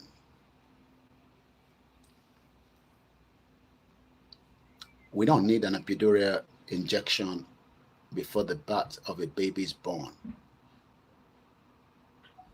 But a consultant will never tell you that it's very easy to get that injection. Within seconds, the baby is going to come out. But there's always a lasting pain for that woman.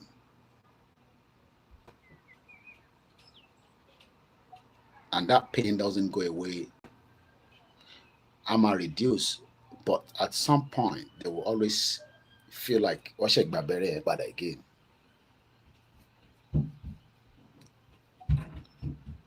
Some of you don't understand. You think those politicians cares. They don't care. They already have a lot of plan A to Z should things go the other way around.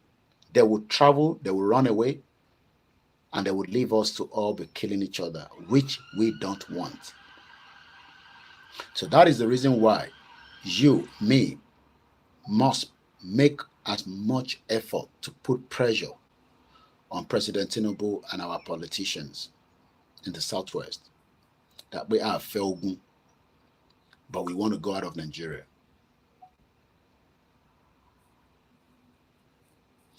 An election is not going to solve the problem.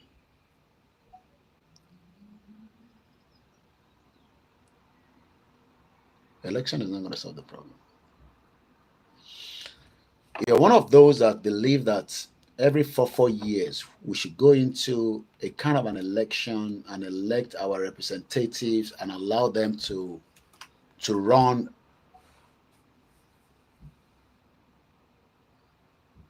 the country. It will not give us anything more than more problem in the future. And the future we're talking about is just right on the corner.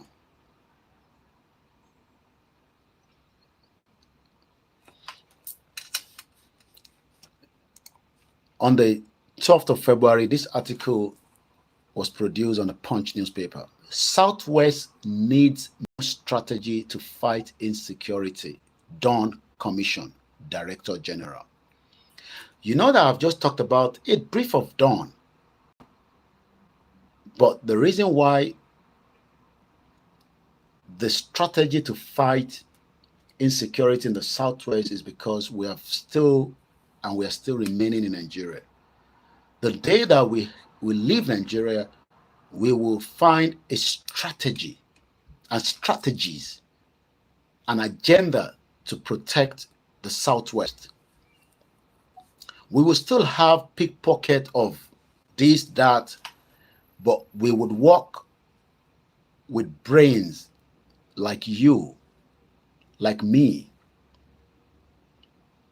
to develop a way to make sure that the insecurity in the Southwest will be the first paramount. So if you are still one of those that say, Koiki, well, there will be less security problem if we continue to vote every 4 years. We just need to have a new group of Yoruba people that can go in there and do a politics of Amalangbegiri. You will not succeed because you will come out being corrupt after the 4 years of your tenure. You will make money, and will change. They will not allow you to succeed. Even if you have a good intention, it is just the way the system is set up. Those of you on Instagram, we are 1 hour, and that means it will shut down, then I'll come back out again. So whether you are one of those that are just a mechanic, or you are just a trader on the side, or you are just working outside the country. Yes, the country is still operating as it stands right now, but Don says that the Southwest needs a new strategies to fight insecurity. I am asking, what kind of strategy do we need? Iru strategy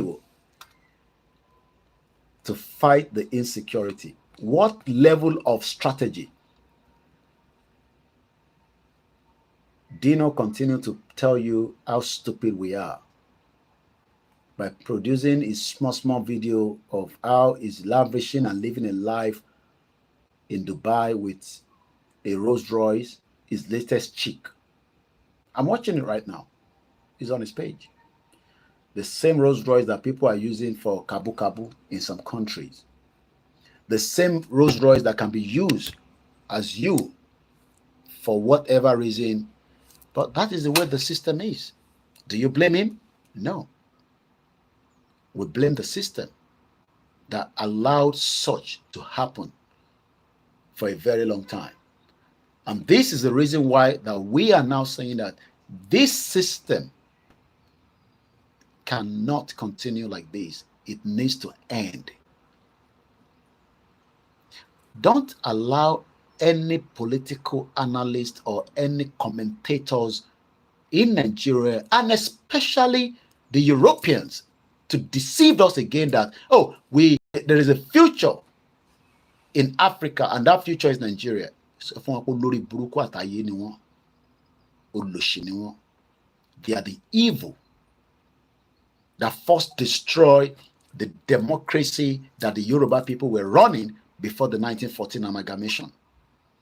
That love and respect its people, that value humanity, and not like the one we saw in Lagos State, where an Okada Fulani were riding on a person and nobody dares move to find out what is going on.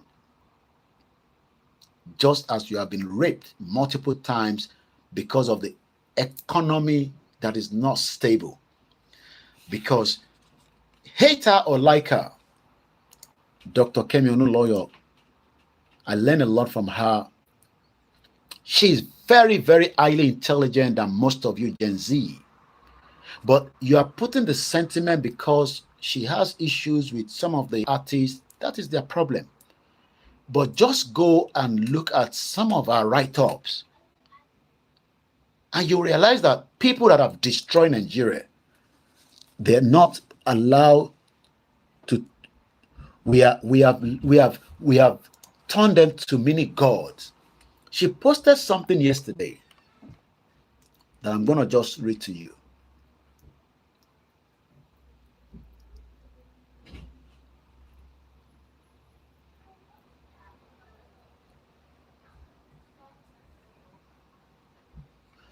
Let me read it to you.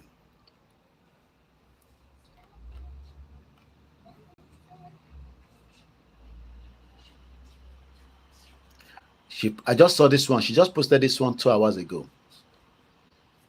And I'm reading this for the first time. Not the one, Timofeka Gongolele. And this is talking about MK Abiola, the late MK Abiola.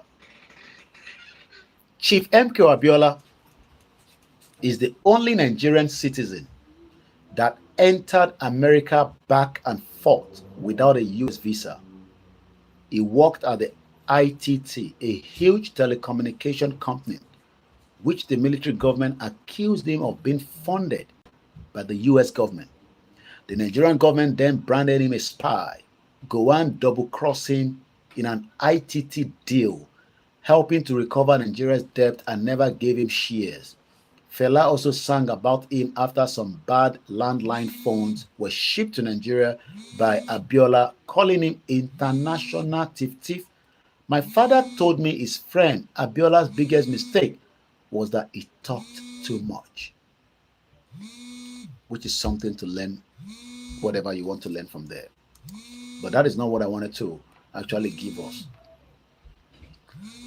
Let's go to this particular one that he actually, okay, designing. All right, let's read this one because Desani, as you all know, I was able to see her, just like many of you were able to after I produced a very beautiful live and videos of Desani after she came out of the court, which she cannot hide anywhere, after she paid £70,000 for a bail condition. In the next 3 hours, Desani should be at home. She dare not leave her home after 11 p.m. until 6 a.m. because she's on a curfew. She's on a bail. She'll make any way not to be inside her house at 11. A bail condition will automatically be revoked and she'll be sent to prison until a court case comes up next year, November. That is the kind of system I want for you and me. Dezani Alisimaduke, a former oil. This is Dr. Kemi Oluloyoke. This is not the one I want to read, but I've just picked up another two that she wrote on her timeline. Dezani Alisimaduke, a former oil minister accused of massive corruption and fled Nigeria, once went to an IGP personal residence at 2 a.m. in the morning to report that one of his aides allegedly stole £5 million from her home cash vault. This is how these people were living large. How many people remember that Ikoyi Gate, the money that was kept in a house, that the DSS said they were using it for operation? You can see that it is not today that money that has been meant to be used to look after me and you have been taken away. Let this system collapse and let nations be born. But a lot of you refuse to, because you think that your commentators, your analysis, and those that come in and talk about it, especially the evil Europeans from the IMF and the World Bank and the countries that are deceiving us, that Nigeria, the most populous black nation, it is a great nation. That does not give you a full access to even some of their system as of today. So let's continue. So she was crying heavily and distraught. The Inspector General of Police reportedly launched an investigation, and the money was never recovered. £5 million was stolen from one particular person's house. She ran out of Nigeria thinking that UK is a safe haven. But the National Crime Agency, and I'm quoting according to them because this is an ongoing court case and I got to be very careful, have now alleged that Dezani was involved in some crime that she needs to come and answer. She was brought to the London Magistrate Court last year. I witnessed it myself as a journalist here in UK. For the very first time, as the court was on a break, I was looking at her, she was looking at me. And I was thinking to my head, so this is the woman that was that very powerful that I dare not stand that inch to her some years back in Nigeria. Do you know how that feel for me? So this is the person that many Nigerians have suffered from the crude oil sales and multiple other things, as £5 million was stolen from Dezani's house, according to Dr. Oluwakemi Oluloyo. But you are quick to come here and make the same defendant for these criminals. We see how it goes. The aide, Soso Berelokon, nickname, almost my own nickname, White Lion, is now a big oil and gas businessman, an Instagram personality, and a close friend to the singer Davido. He could not be charged, arrested, or prosecuted as there was no proof when a thief was trying to catch an alleged thief working for her.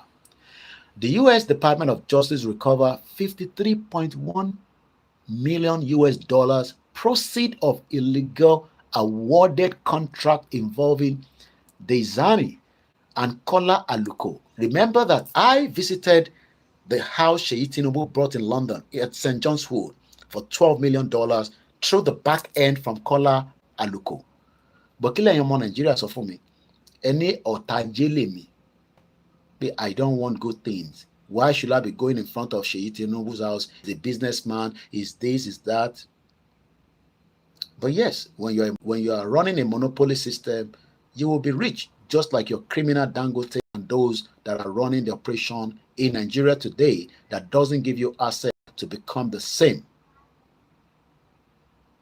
So the U.S. Department of Justice recovered $53.1 million proceeds of illegal awarded contract involving Dezani, Kola Aluko, and another aide and / business partner, Jide Omokere, the chairman of Atlantic Energy Drilling Concept, Nigeria Limited.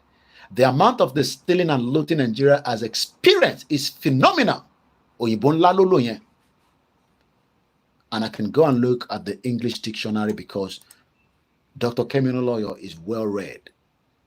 You might not agree with her because you are in love with your artist, but she talks the truth that most of you will never understand. Let's look for the word phenomenal. Phenomenal. Remarkably or exceptionally, especially exceptionally good. So Dezani and the rest of the politicians are phenomenally stolen so much from Nigeria. Imagine £5 million. What Jini or what Dezani? God. And somebody will come here and say, shut up, Koiki. We can still rescue Nigeria. Shemape, I did not see this when I was putting my write-up. Who are we saving this shit or Olori Buruku country for? Who are we saving it for? Talan save Nigeria for that you think that you are so intelligent. Who are you saving Nigeria for? We're here now. Boshi Remito, I'm very, very tired today. I should not be running this program. But it's just a built-in passion that I have. And before I move further, let me appreciate my mom that took her time to travel. And I'm going to come back. Many billionaires got rich off Nigeria stolen oil money. Trust no billionaire. And let me appreciate my mom at least. And if you need to know what is going on, you know, ticket, Nigeria. Now, this is the one that Kemi posted, Dr. Kemi rather. Mumbo. Because she does a lot of posting. It was yesterday. Listen to this again. Gen Z, you know the best retired investigative journalist Nigeria ever produced. This is not Choma's mom. I am not here talking about Choma nor Davido. I care less about whatever is going on between them. I am more focused about some of the names that Dr. Oluwakemi Olunloyo is talking about. I'm not talking about Choma, neither am I talking about Davido. But the names that we're going to be talking about will be reflected. But this is how she started the conversation. I am seeing that all over the X and the Instagram. I will now open the can of worms. Àwọn àrùn tó wà nínú wa tẹ́bi ń pa tó ń fìyà jẹ tó ń jẹkùn díẹ̀díẹ̀ láì gbàwẹ̀. This is Daisy Danjuma. I've never heard about her before. Daisy Danjuma, one of those that ruined Nigeria. She was in a picture that was posted with Davido and Chioma. So Dr. Oluwakemi Olunloyo is now saying, no, that is not Chioma's mom. Maybe ẹ̀yin lẹ ń rò pé Mama Chioma ni. That is another criminal Nigeria that have used Nigeria for their own selfish gain and within their own network. While you are there accusing us as we say we want Yoruba country. So let's read further. And I don't have to post the picture. You can go and see the picture. I am more concerned about the content of what she wrote rather than the picture. So let's go further. This is Daisy Danjuma, one of those that ruined Nigeria. She was a senator in Edo State. Rich people mingling. Everyone in this picture got rich with Nigeria's money. Now, I love her as well because let's focus on Daisy. She's not focusing on Davido in that picture. Neither is she focusing on Chioma. But she says, let's focus on one person, which is called Daisy Danjuma. Money lori program ni ma sọ̀rọ̀ Nigeria inú a máa rún ẹ́. Nigeria ni bọ̀bọ́ ìdẹ́ bàjẹ́ báyìí because that Nigeria is going down. How soon, I don't know. How fast, I don't know. But my education plus many other platforms like that would eventually allow you for your brains to be reset, that your future is blink should we remain Nigerian as against Yoruba people. Eshe Goni, Bishop Additional, and I was listening to you while I was tired on the sofa when you were having your engagement with Baba Arole Tenten. This is Daisy Danjuma, one of those that ruined Nigeria.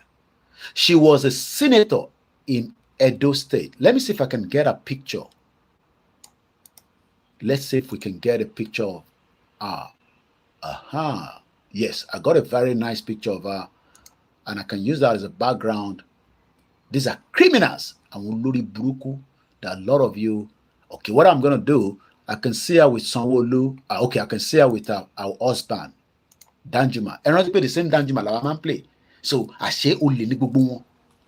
Danjuma ni, hey, Boko Haram, hey, get weapon, and not Danjuma. They are criminals. But you all love your criminals more than what we are discussing today. So I'm going to later on upload the full video that I'm doing on the laptop, which comes in a big screen. But for now, those of you on the watching me right now, you will be able to see the picture of these two criminals. Oh, Odroda Daleyimi. Those are the criminals. Emma Bino, I cannot show the back because it will be showing all my house, which you don't need to see.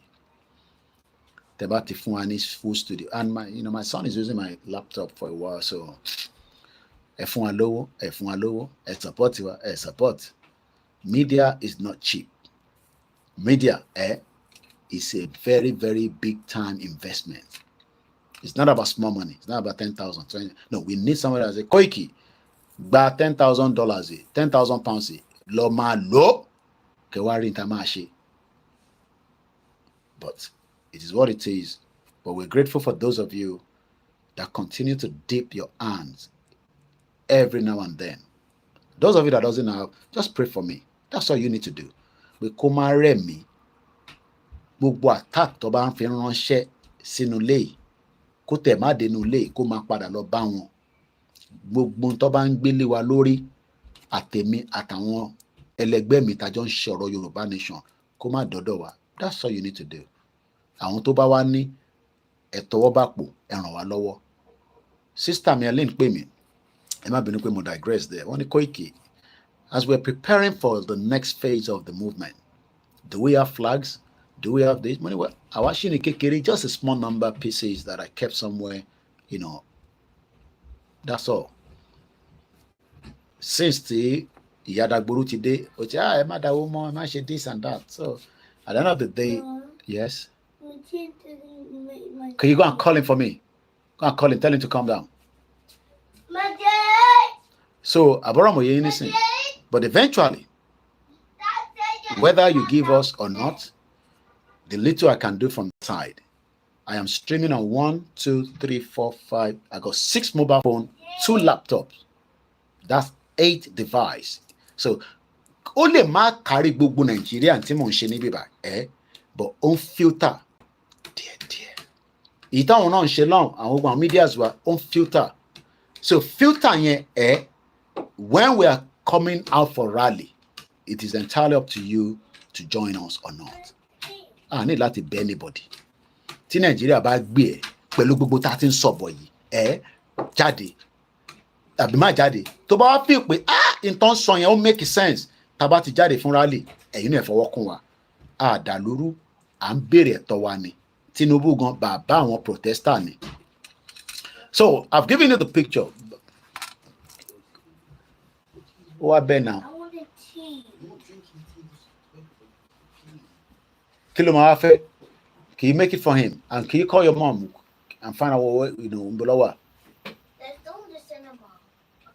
No, they finished already. So, so you've seen the picture, and let's go back to Dr. Kemi Lawyer. On this criminal, she design la shinso, Àṣé Daisy yẹn olè ní gbogbo wọn. Daisy Danjuma, one of those that rule Nigeria. She was a senator in Edo State, rich people mingling. Everyone in this picture got rich with Nigeria's money. Let's focus on Daisy Danjuma. I call her out during the pandemic. I accused her of stopping all the COVID test kits and ventilators billionaire Jack Ma donated to Nigeria. Imagine Jack Ma. Jack Ma, Google it. I haven't got the time for that now.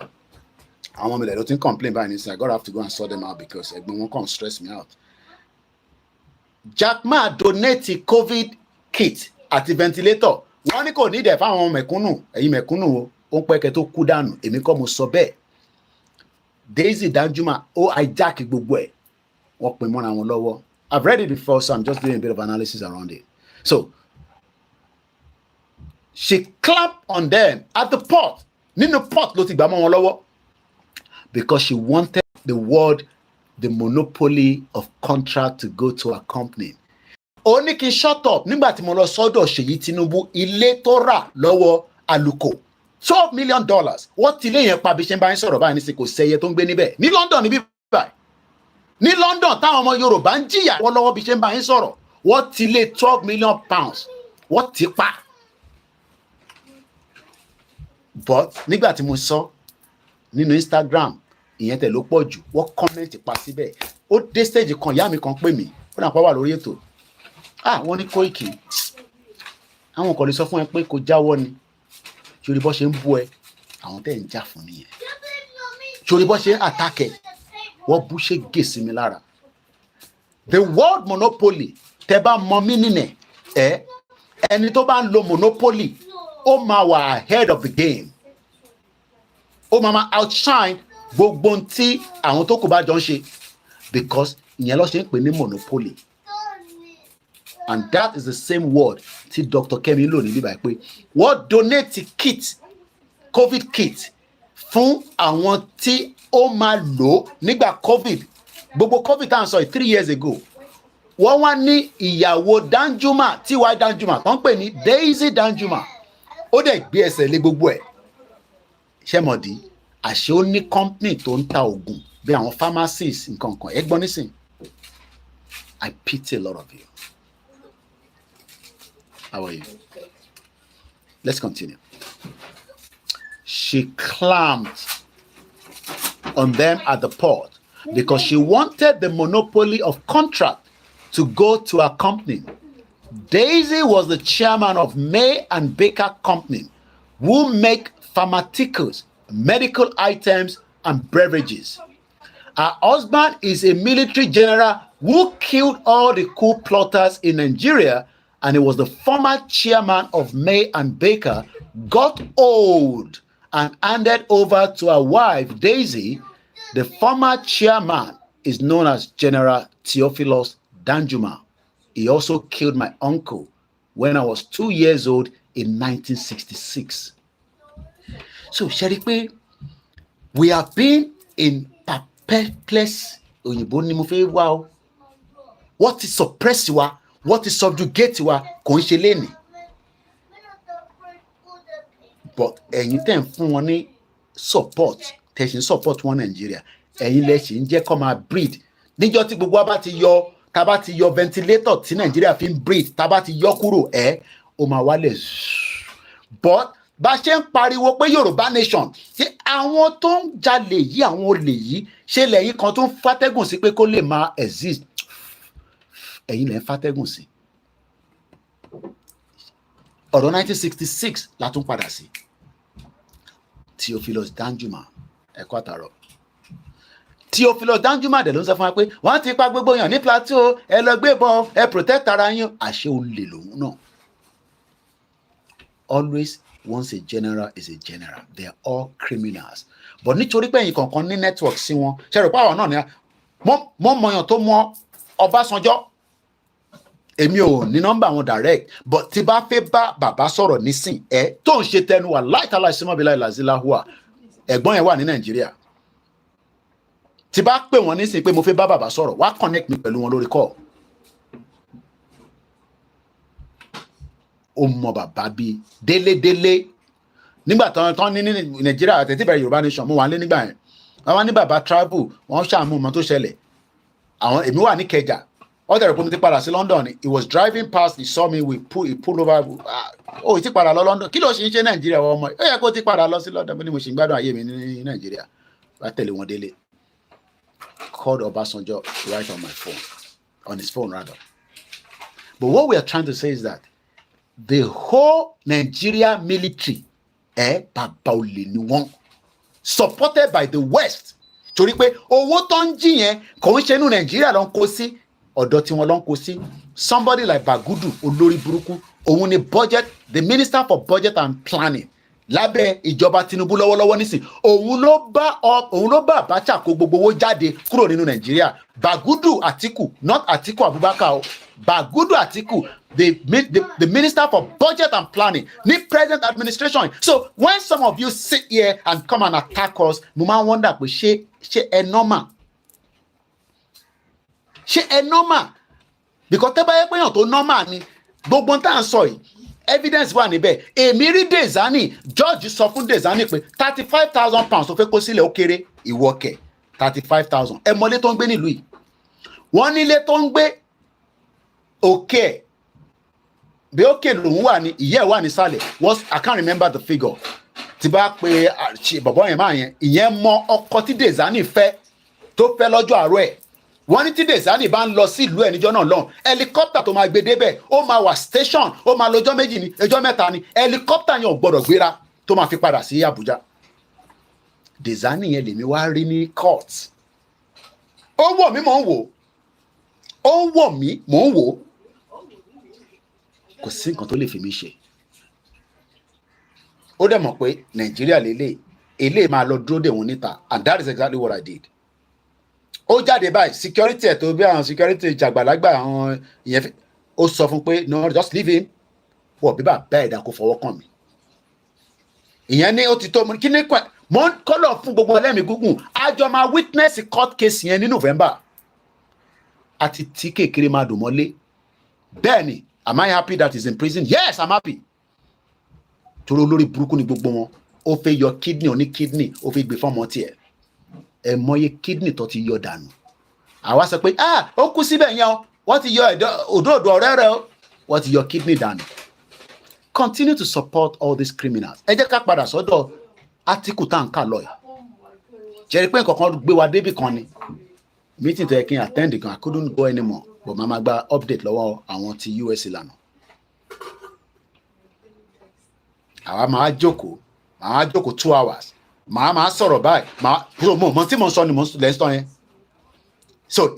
so gbogbo tí mo sọ pé wọ́n jówó ìwọ lè defend wọn àbó o lè kick wọn out so onírú owó tí o lè fi kick àwọn olórí burúkú yà out ó ní ṣe o fẹ́ lọ ṣe politics ṣe onírú owó tó fẹ́ lọ fi bá wọn jà mo ń bẹ̀rẹ̀ ni o mo máa jẹ local government chairman wàá lọ dọ̀bálẹ̀ fún gbogbo wọn ni wọ́n máa gbẹ́sẹ̀ lé ẹ wàá dẹ̀ mú ẹ̀jẹ̀ èèyàn tó ẹ̀jẹ̀ èèyàn ló ń mú so why then do we want to so ìyẹn mo máa ń béèrè question yẹn pé ta là ń save Nàìjíríà fún gangan who ẹ sọ fún mi ta là fẹ́ save who are we saving this country for okay ẹ ń save ẹ fún ṣé mọ̀ pé bèbí yóò ti kú òun àti Davido ló ya picture láwọn èèyàn ní màmá Chioma ní Olúlọ́yọ̀ òun dẹ̀ good ya ó ní eléyìí ń ṣe màmá Chioma o olè tó ń pè ní Daisy Danjuma ìwọ wà nísìn ọmọ ẹ ń jìyà ìwọ ń jìyà adẹ ń sọ fún ẹ pé in tó lè mú kí gbogbo ìyà yẹn kó dẹ́kun díẹ̀ òun ni pé ká kọ́kọ́ atẹ́gùn tó ń fẹ́ sínú Nàìjíríà yẹn ká yọ ventilator wèrè kúrò ó máa affect America ni kò sí tó kàn wá because America ò ní interest wa gbogbo ẹni mo fi sọ UK ò ní interest wa èmi jọ ń gbé pẹ̀lú wọn ni so what else are you waiting for ṣé àwọn ilé ìbáná àwọn ọmọ pé wọ́n ń jí owó ṣé mọ̀ pé Ọbásanjọ́ negotiate pẹ̀lú Bagudu nígbà tó máa gbowó lọ́wọ́ ẹ̀ padà ìyẹn ni kò ṣe prison ó ṣe governor nílẹ̀ north ó tún jẹ́ minister lọ́wọ́lọ́wọ́ nísìn ṣé mọ̀ pé táwọn tí Tinubu bá ṣe tán ṣé mọ̀ pé àwọn náà ń dúró pé kí Tinubu ṣe tán kó lè wá di president kí agenda tí wọ́n sọ pé kò lè bọ́ sí kó wá bọ́ sí máa sọ pé dey play kó jókòó sórí TikTok kó máa wo lẹ́gẹ́ mo wo títí lánàá ó lè pààyàn brother yẹn mo rírú ẹ̀rí mo wo fídíò ẹ̀kan lóru àná mo rẹ́rìn mú ìfẹ́ lẹ́gẹ́ Miami olùpọ̀rọ̀ lẹ́gẹ́ Miami là ń sọ ni à ń sọ̀rọ̀ ìran Yorùbá tó wà backward tí wọ́n ti kó sínú wàhálà tí a bá jáde nínú ẹ̀ tí Tinubu bá ṣe tán tí Nàìjíríà ò bá ti pín which I do not pray for ọmọ gbogbo wa máa jẹ breakfast gidi máa sọ pé dey play oúnjẹ ló fi bẹ̀rẹ̀ yẹn nísìnyí bí àṣà Bobby òun náà ṣe program ìyàwó ẹ̀ bí ata ló ń dín ni tó fi ṣe léṣe sínú ilé tí wọn náà bá ti ń dín ata tíyàwó ẹ̀ ń dín ata tó dẹ̀ ń gbádùn nínú ìjọba Tinubu má complain má gbádùn ẹ jẹ́ ká padà sórí átíkù yẹn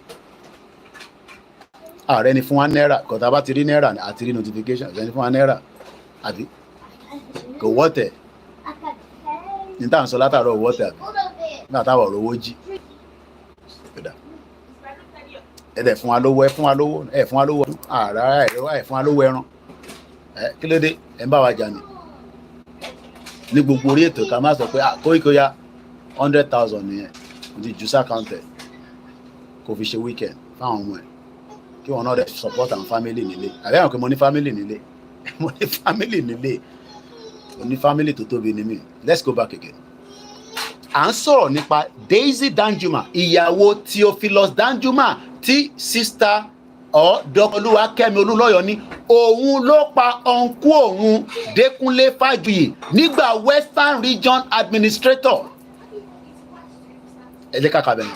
Theophilus Danjuma also killed my uncle when I was 2 years old. èdè kọ́lọ́ ti ń pa Yorùbá ẹ̀yin wá ní wọ́n pa Bíọ́lá ní 1990 something wọ́n ti ń pa Yorùbá bọ̀ òun ṣe lánàá kò dẹ̀ ń ṣe ìran kan ló fẹ́ pa Yorùbá gbogbo ìran ló fẹ́ pa wá. We are fighting multiple force but àwọn tí a sì rí pé eléyìí fẹ́ dàbí ìgbà tí wọ́n ń pa wá dáadáa ẹ jẹ́ ká gbé ẹsẹ̀ lé ká yọ ventilator ọmọ Yorùbá ní ká máa fàtẹ́gùn sí ẹ̀ ń fàtẹ́gùn sí Nàìjíríà ẹ̀yin lẹ́ ń breed wọn jáde and that is why wọ́n lè fi ọ̀kadà àwọn Fúlàní ní Èkó wọ́n wá sọ ẹni ẹ̀ di punching bag wọ́n ń gún ọ̀kadà lé lórí wọ́n ń drive ẹ̀ lọ báyìí ó tí ì rí fídíò yẹn lọ wá lórí social media wà rí mẹ́. My uncle Dékúnlé Fájuyì, the Western Region Administrator, was hosting the head of state Aguiyi-Ironsi at Ibadan Government House when Theophilus Danjuma and his army boys took both leaders, tortured and killed them on the bushes of Iwo Road. Ìṣe Iwo Road yẹn náà ni popular Iwo Road yẹn ó lè ti develop níwọ̀nba smelly tí Ṣèyí Mákindé engineer tó ń ṣe lọ́wọ́lọ́wọ́ àbí o rò pé ní lọ́ọ́ ti ń pa wá ni. Olórí burúkú Britain ló gbé agbára lé àwọn olòṣì lọ́wọ́ níjọ́ náà lọ́hùn tó fi lè rí agbára yẹn lò.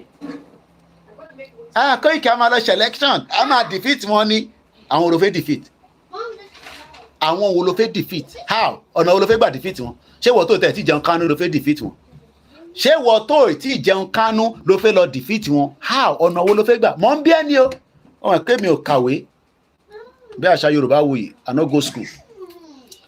We are living in denial, knowing the truth, but wọ́n ní olódodo òun ló wá di ọ̀tá yín. Olóyè wá jáde, òun wò pé yes, òun báwọn olóṣèlú ṣe tẹ́lẹ̀, ó dẹ̀ náà òun ṣe pẹ̀lú wọn mọ́, ìyàn mi pè wọ́n níjọ́ rẹ̀, àwọn kan ní ó ṣòṣèlú rí, náà nǹkan kọ́kọ́ ni gbogbo àjọ ń ṣe tẹ́lẹ̀ ni. Bàbá Akíntóyè jáde, pé kí n tán ṣe yìí, òun ṣe ni lọ́ ti ń ṣe.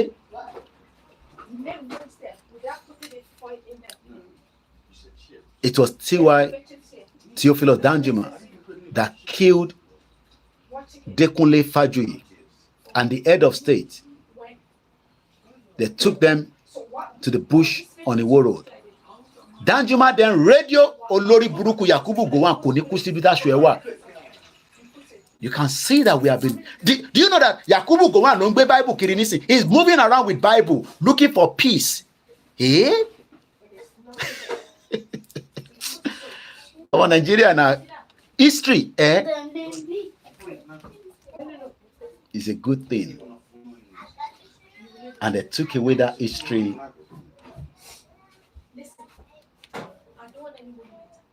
History.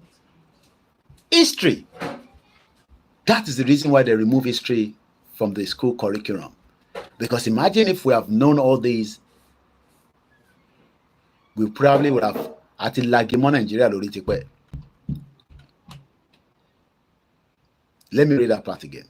Theophilus Danjuma also killed my uncle, not my own uncle. And Dr. Oluwakemi Oloyo is the one talking about her uncle that was killed when she was 2 years old. Do you know even though if she's still very young, at least almost a phone, because 2, she probably doesn't know anything that much.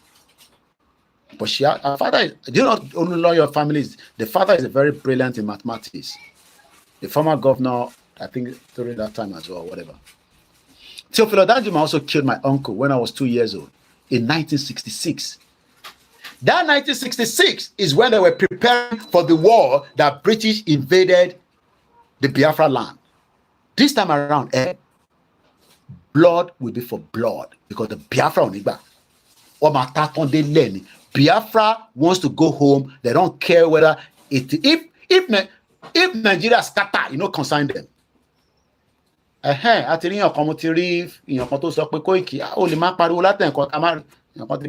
will see the notification. That time continue 2 hours. Whoever that is, definitely you're watching the program. I've seen your notification. It has come through here. We appreciate every single one of you.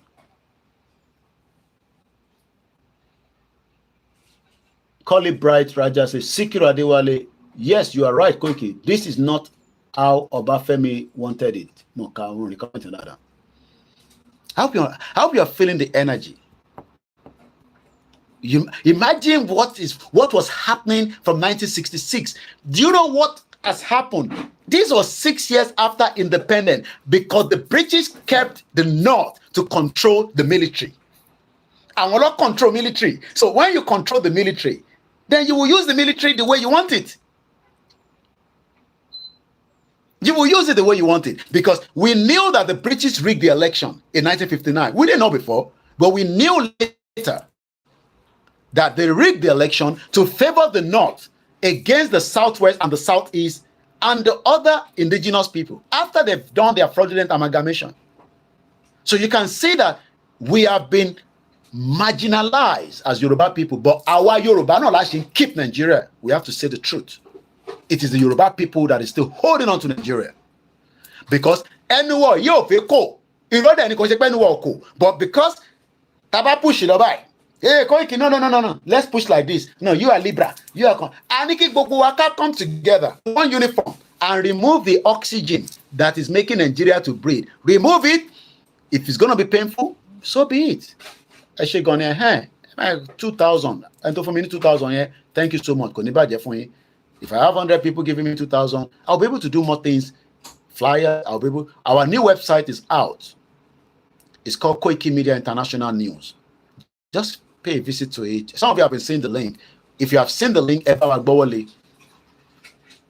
and tell me how the platform looks like. I was going to be showing it on the software, but maybe tomorrow. My laptop. Do you understand? Are you enjoying this program? If you're enjoying it, just say yes. There's nothing good than knowing your history. Miss Babami Moses, I've not been reading comments. Dr. Omololu Oluloyo was a commissioner for education in the 60s, from 1966 to 1979. He passed his PhD degree exam in 1962 at the age of 26 years old. Is she going to enter your before? How far?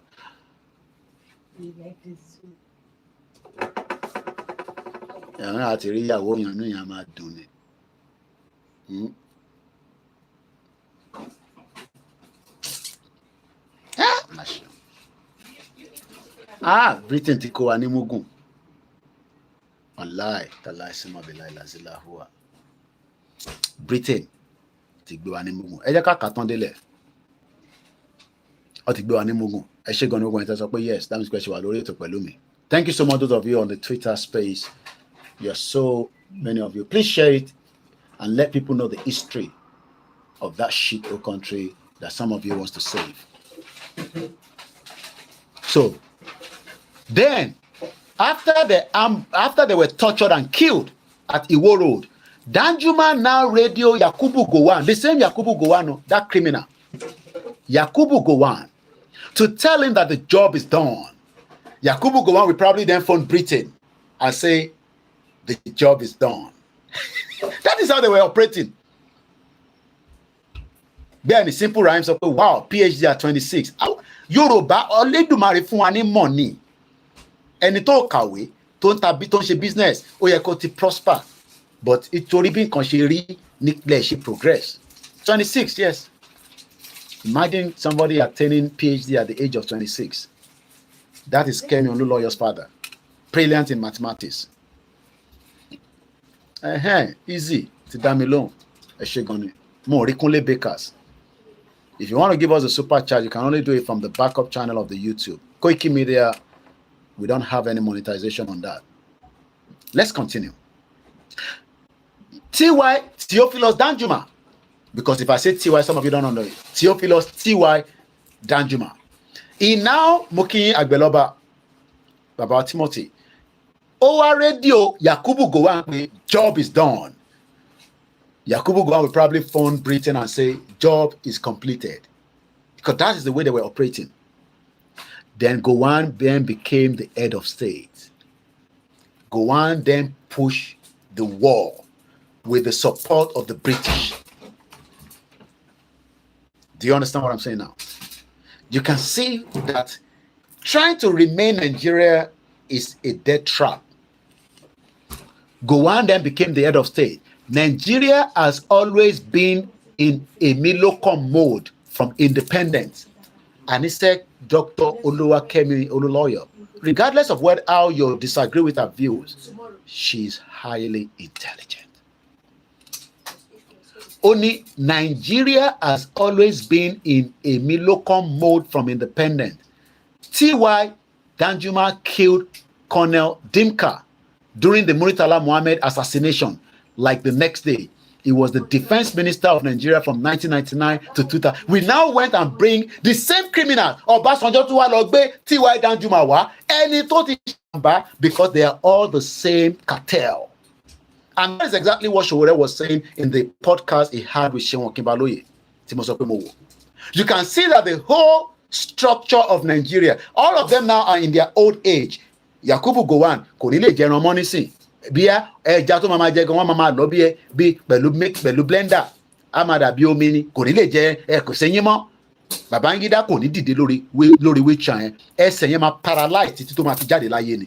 Kò sí, ó ti náwó ẹsẹ̀ yẹn ti paralyze, his leg is gone. And there are so many of them like that. So, like Olakunle say, Nigeria just keep recycling not just the old structure, the military cabal that have operated in Nigeria are the same set of people that now come out like Buhari, dead or alive, that Obasanjo, that Tinubu went and brought back. Just like Obasanjo brought in T.Y. Danjuma. Tinubu fi owó ààrẹ, ó lọ fi wá wàhálà lọ gbé Buhari wá. Am I communicating? Torí pé àbára wa jà. Ṣé rí pé nígbà tí mo ti bú yín mọ́ nísìn, ṣé rí pé ọ̀rọ̀ yẹn ń lọ díẹ̀díẹ̀. But má wá defend wọn torí màá bú ẹ. Ṣé rí pé the whole structure of Nigeria caricature ṣùgbọ́n ṣàdé bẹ́ẹ̀ tó bá ti ní network. Daisy Danjuma olórí burúkú olè ìyàwó Theophilus Danjuma tó pa Colonel Kúnlé Fájuyì ní 1966 ọmọ Yorùbá. Wọ́n máa ń pa wá Koiki, àwọn military ń pa wá kò ń ṣe lénìí, but we need millions of us to be out when we are out on the street. Káwá wo mélòó ló fi pa this time around. Because this time around, is not 1966. That is why the Biafra, mo máa ń sọ pé Biafra, wọ́n máa tátán délẹ̀ ní nǹkan tó ń bọ̀. But all these does not need anybody killing each other. A kàn ní láti jókòó kí Tinubu sọ fáwọn nọ́ọ̀tì pé bọ́rọ̀ ṣe ń lọ yìí, Nàìjíríà ò lè wọ́ọ̀kì mọ́. Kólúkálukú máa lọ. Because kò mú development wá. Ó ń slow gbogbo nǹkan down. So, according to Kemi Olúlọ́yọ̀, Dr. Oluwakemi Olúlọ́yọ̀, Nigeria has always been in a Milocom mode from independence. Theophilus Danjuma killed Colonel Dimka during the Murtala Muhammad assassination like the next day. He was the defense minister of Nigeria from 1999 to 2003. Do you know that when I was doing that program, we was military. Níjọ́ Friday kan ni mo ṣe program yẹn. I did a program back to back. Mo ṣe kan mo tún jáde mo tún wọ uniform àwọn military mi. Tí mo ní pé gbogbo wọn bó ṣe jí owó tó di olówó nínú Nàìjíríà nìyẹn. He was the Nigerian Chief of Army Staff. Also between Monlo, kí ló ṣẹlẹ̀? Moi. He was also the Chief of Army Staff, Theophilus Danjuma, from 1975 to 1979.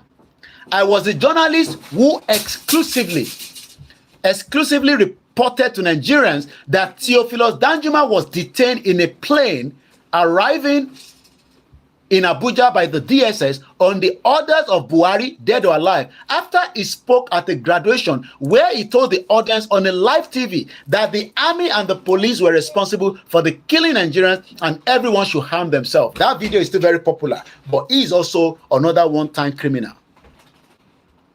It was my writing tribute. Okay, no. What I specifically reported was the fact that the late COS, Abba Kyari, that Olori Buruku Fulani man, saved him from Buhari's hand. It was my writing tribute, Abba Kyari, who was a compassionate man. See the drama between these generals. Let's come back to Daisy Danjuma, the wife of the Theophilus Danjuma. Let's go back to Daisy Danjuma. She used her monopoly connection to get those COVID test kits to the rich and the famous and their inner cycles during the COVID, first before the Nigerian masses, who the China billionaire actually sent them to. A former Northern First Lady told me how she went to pick her own share for her state dignitary. Daisy Danjuma, the wife of Theophilus Danjuma, maiden name is Hanire, Hanire. She was the Minister of Health, She was the Minister of Health, Dr. Osage, Ahanire's sister. And not the Osage. I think Osage was during Buhari. See connections. Many of you never donate to investigative COVID-19, but I was giving you the best and the most thorough COVID update. That's Kemiolu Lawyer. Always wanting the news, but never supporting independent journalists. Just like Bawa Nashin Soludo Jimo. Because this analysis, you will not get it anywhere from your mainstream media in Nigeria, because if they do, they're likely to be taken out. Now, let's come, because this program will not be more than the end because I'm not that feeling that strong. So let me just go straight a little bit on the Southwest needs new strategy, just a little bit out of it. Then probably in 12 minutes, I will end the program, because going to be more strong for long.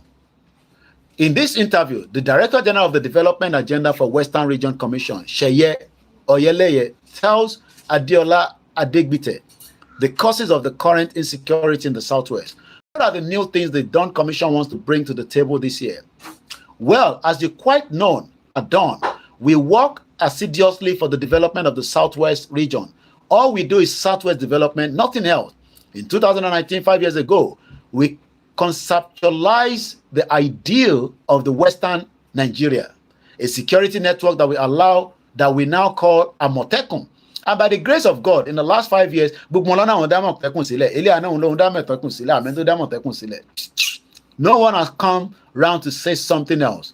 The fear some people expressed then was that the governors will misuse it, or it will be an army for the Yoruba. It was not materialized because we conceptualized that idea, handed it over to our governors, who graciously implement it properly. Apart from Lagos State, Olori Buruku Sanwo-Olu, bomb bastard, will implement Amotekun. They left Amotekun not to operate in Lagos State. And we have seen the result of kidnapping and killing in Lagos State. There is a lot of beauty in his mechanism that ensure that it will not be ambushed by anyone. So we did all that, and today we are proud to see Amotekun growing. Maybe only Aketi that push Amotekun.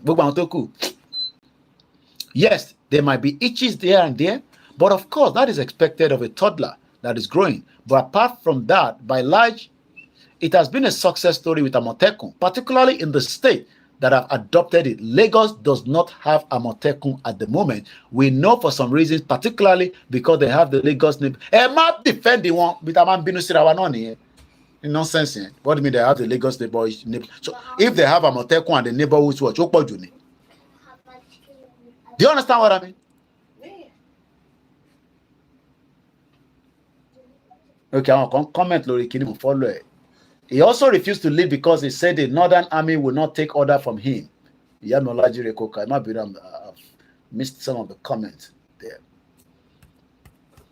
Lagos or Amotekun, it will ever say one in neighborhood watch. Defending nonsense. The challenges we are facing now have again been brought up new ideas. As a development commission, we need to also think out of the box. There is no thinking out of the box should we remain Nigeria.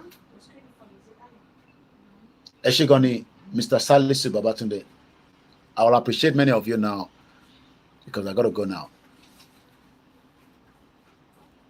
There is nothing that we can think out of the box because the security will not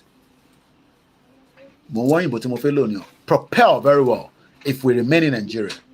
We got to be out of Nigeria for the agenda of the dawn to be fruitful. And I know that we have, technocrat professionals among every one of them. But as it stands right now, Dawn Commission will just be doing meeting, this, that, and nothing seriously will come out of it because Bubo agenda about push out. As long as someone not about to okay. Ṣé rántí pé Garba ṣe wò lórí burúkú tó bá Buhari ṣiṣẹ́. Ó ń sọ fún Akérédolú pé kò tó bẹ́ẹ̀ kó lọ ra ìbọn fún àwọn Àmọ̀tẹ́kùn pé ṣakabula ní kó máa gbé káàkiri. Why the criminal terrorist jihadis were moving with AK-49 and RPG. Garba ṣe wò ló sọ fún mo ti ń wẹ látijọ́ Ìkúnlé Bakers.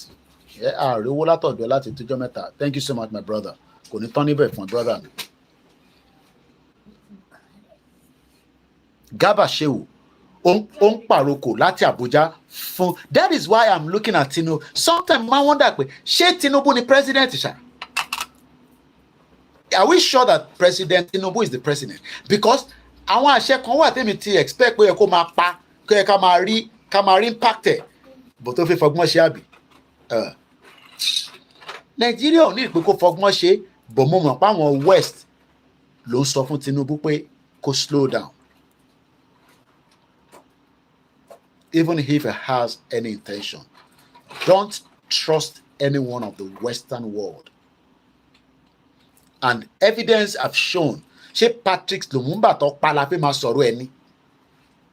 Tí Tinubu gan bá ní agenda àfi kó gbé sábẹ́ ẹkùn. Òun àtàwọn iná kakọ̀sẹ̀ nìkan ni kọjá máa sọ. Bò kó má yẹ kó pẹ́. Ìyẹn làwa ṣe ń sọ pé àwa o. Àwọn kan ní kó kú ní tó bá kú ó dà ṣètì máa débẹ̀ bọ̀ lẹ́yìn ká da gbogbo ẹ̀rọ nìkan ló kù ká kọ́kọ́ ká já gbogbo ẹ̀ dànù lẹ́sẹ̀kẹsẹ̀ bọ̀ wáyé tó wà ń bẹ̀ kó tó ní ti ìlànà ti Yorùbá torí alọ́pọlọ kó pè àwọn ọba wa kó jẹ́ káwọn ọba lọ ṣe announcement yẹn kí Rọ̀ọ̀ní jáde kábíyèsí Elédùmarè Ọ̀jájá the second kàn ní wá pàṣẹ fún wa pé ilẹ̀ Yorùbá dúró. Bàbá ńlá èèyàn kan ò tún sọ pé ilẹ̀ Yorùbá ò dúró mọ́. If you get me? Kí gbogbo àwọn ọba yẹn jáde. Látẹ̀ní lọ, ilẹ̀ Yorùbá di ilẹ̀ tó di nation tiẹ̀.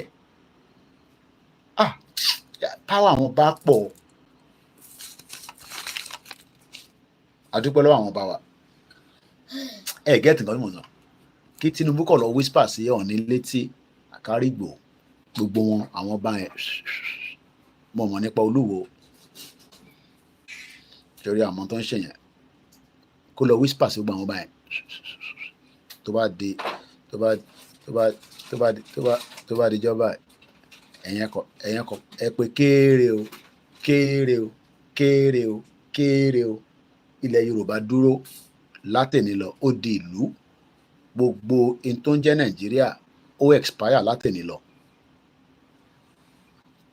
Clear ní màá ṣe àwọn bá wa ti sọ̀rọ̀ nìyẹn. This is possible.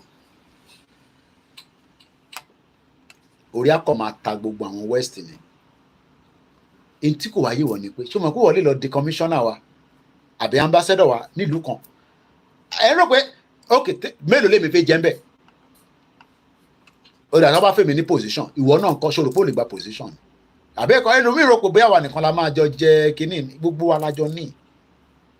Do you know the kind of what will be the benefit for everyone? Irú gbogbo dọ́ọ̀nù tó ń pariwo yẹn nísìn lẹ́sẹ̀kẹsẹ̀ a bẹ̀rẹ̀ sí ṣe recruitment sójà Yorùbá ọlọ́pàá Yorùbá a bẹ̀rẹ̀ sí ṣe training àkọ́kọ́ defend gbogbo territorial borders wa a ní good relationship pẹ̀lú Benin àwa la ní mo ṣe lè tí mo understand tí Tinubu tó kọ̀ ti Benin Republic mọ́ wa létí ọ̀dà ẹ jẹ́ kí mọ̀ sí mi náà àbí ọlọ́kí olóyè Ìgbòho ẹ̀ka kátìkù yẹn kí ló ṣẹlẹ̀ ní Benin ní màá kí gbogbo yín ká tó máa lọ kọ́mẹ́ǹtì pọ̀ rẹpẹtẹ mo kí gbogbo ẹlẹ́ǹkan sí.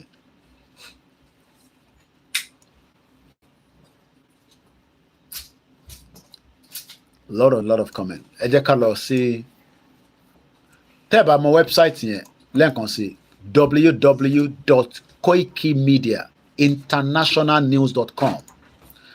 The link will be shared out again on the comment section. So, ẹ bá wa lọ síbẹ̀. Mo kí gbogbo ilé nǹkan sí láàyò ẹnìkọ̀ọ̀kan sílẹ̀. Ọlọ́run jẹ́ káwa jọra wa lójú. Iṣẹ́ ta gbé dání, iṣẹ́ ìlú ni iṣẹ́ ayé ni. Spiritual fight ló pọ̀jù nú ẹ̀. Ọwọ́ ayé ò ní mú wa. Ọwọ́ ọ̀tá ọ̀dẹ̀ ni mú wa. Gbogbo àwọn ìyá wa ẹ má fi àdúrà sílẹ̀ fún wa. They are trying but àdúrà yín ó stop it. Ẹ má gbé iṣẹ́ àwọn ìyàwó mi náà wọ́n dákẹ́ o àwọn náà dákẹ́ but ẹ̀yin ìyá wa ẹ má gbẹ́sẹ̀ kúrò orí gáàsì tí ẹ fi ń ṣàdúrà fún wa. Kò ń ṣèmi nìkan gbogbo àwa tá à ń pariwo. Ẹ wọ ọmọ Lúkà ní last week. He had an accident. Could have been worse. Àwa kọ́ ni actor o.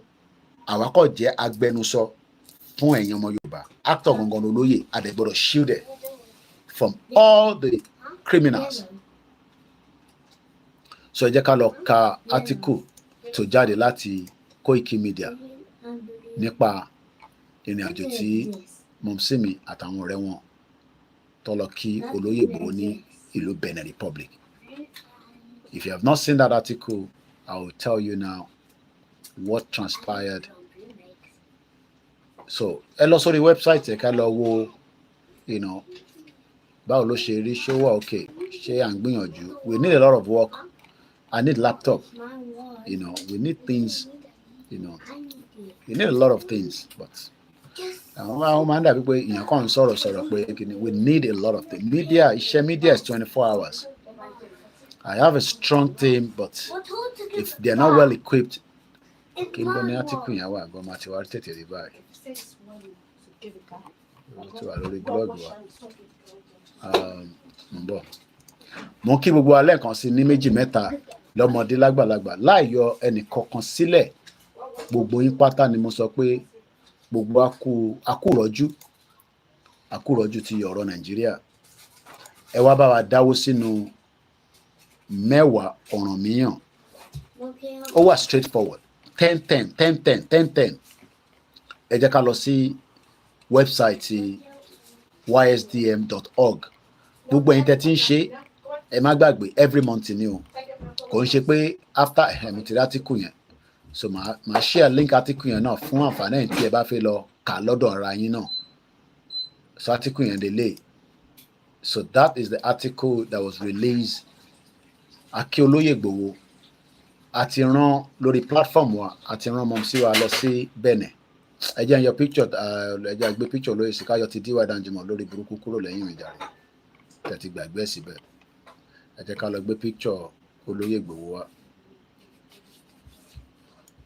Lánàá ṣáànà ni mo ṣe program nípa àwọn mo ń sọ fún ìyàwó mi 34 billion pounds làwọn family tí wọ́n tó ń rape àwọn tí wọ́n bá wọn ṣiṣẹ́ ní Switzerland tó ń sanwó fún wọn ní rupee wọ́n ti jẹ́lì gbogbo wọn nísìn just like Nigeria is raping us. ẹ̀yin tẹ́wà lórí Instagram eléyìí ti ń pẹ́ nísìn yàn eléyìí nìkan ló ti ń lọ bẹ́ẹ̀ méjì nísìn Koikimedia Instagram ó máa kú bọ̀ àtúmọ̀ padà wá ní just few minutes so in case mo fẹ́ lọ mú picture olóyè wa ni o kátó kátìkù yìí. mo kí gbogbo àwọn elders wa pátápátá tí wọ́n dúró pẹ̀lú wa gbogbo àwọn bá wa pátápátá tó dúró pẹ̀lú wa tí wọ́n sọ pé ẹ̀yàn mọ́ ẹ má bínú pópẹ́ ká tó fi tẹ̀lé yín àmọ́ a wà lẹ́yìn yín bíi ké. àwọn kan ní ẹ jẹ́ ọ́n tì wọ́n ẹ̀ ń tì gbowó ẹ̀ ń tira yín. a ní láti bá yín argue when the appropriate time comes ojú ló ń kán ìbòjì ọ̀run máa dé bẹ́ẹ̀ ni. ìwà alámágbá Yorùbá Nation subject to every single one of us. So let's read that article as I've shared the link of that article. So tẹ́ bá gbọ́ wọlé ẹ̀yin náà lè kà ẹ̀dẹ́ lè rí website wa koikimedia.com is still dedicated for because I realized we needed to have this new one because the other one nígbà tó ní kí lọ mú £4,000 wá èmi ò dẹ̀ ní £4,000 tí mo fi gbé sílẹ̀ tó ní máa fi upgraded so we have to set up this one temporarily ká lè máa fi rí article kọ síta if otherwise we will not be able to write article that can be read through our channel.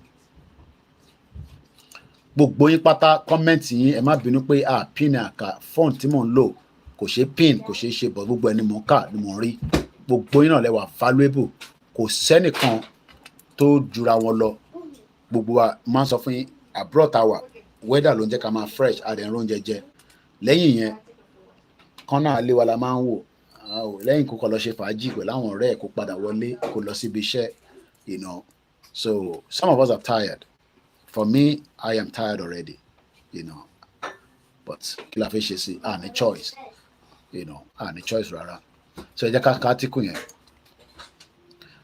Okay, ó dá kí n lo picture àwọn mẹ́tẹ̀ẹ̀ta.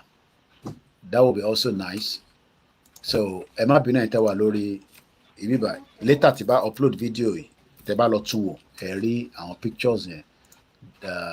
Àwọn pictures àwọn ìyá dáadáa. Àwọn wọ́pọ̀ àwọn ìyá àgbòwò pọ̀ o so mo lè mọ̀ pé lágbára Ọlọ́run láìpẹ́ láì jìnnà gbogbo náà la máa láǹfààní àti rí olóyè Ìgbòho. So that is Igboho's there and that beautiful picture fáwọn tó ń wò mí lórí laptop that's it. So mọ̀mísí mi nìyẹn àti ọ̀rẹ́ wọn ní Benin Republic. So let's read through. Dr. Chief Sunday Adeyemo welcomes prominent Yoruba Nation supporters in Benin Republic. Ms. Oluremi Ogabi-Kilanko and Chief Fola Shofidia has long been influential figures within the Yoruba community in the UK, advocating for the cultural and political rights of the Yoruba people. Mo kí gbogbo àwọn CAF sisters, mo dẹ̀ kí àwọn Muslim Association of Nigeria in UK. Benin Republic lánàá ó gbàlejò ńlá rẹpẹtẹ. 22 of June 2024, a significant visit took place in Benin Republic as Miss Oluremi Ogabi-Kilanko and Chief Fola Shofidia hosted Dr. Chief Sunday Adeyemo. The two esteemed women, who are adamant supporters of the Yoruba Nation movement, traveled from the United Kingdom of Benin Republic for this momentous occasion. I think I can show you the pictures right here. Colin effect the Twitter space. I think I can just flash it. So that is the picture there as well. As you can see, these are our mother that traveled to Benin Republic. Miss Oluremi Ogabi-Kilanko and Chief Fola Shofidia has long been influential figures within the Yoruba community in the UK, advocating for the cultural and political rights of the Yoruba people. Their visit to Benin Republic was not just a courtesy call, but a powerful symbol of their ongoing commitment to the Yoruba Nation cause. The two grandmothers are well-known fans of both Dr. Chief Sunday Adeyemo and Professor Adebanji Akintoye, a prominent leaders of the Yoruba movement. The gathering was marked by a warm and celebratory atmosphere, reflecting the deep bonds of the friendship and the shared purpose among the attendees.